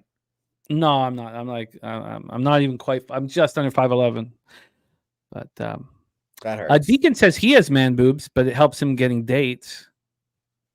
Yeah, and, well, and Jarek White says, "What size bra are you getting for Pupapalooza?" double D. And don't worry, Nasty Nate will leave you with this one. And she says, Helga looks better in better shape. I would work out more before she leaves you. So Nasty Nate, don't worry. I'll cut up this shows. Go work out. Gonna go produce Mike's show at 5:30 Central, 6:30 Eastern. Gonna be a great time with Mr. Mikey M. And then, of course, all about the hoops right after. So let's go, guys. It's gonna be a great day. The Capitals are gonna win for us. It seems like the Kings are about to run the Celtics out of the building. That's going to be ugly business. It's really hard to win basketball games when you have an incompetent head coach, but it doesn't matter because we're going to beat the Lakers on Christmas Day. Fuck the Lakers. Leche a los bookmakers.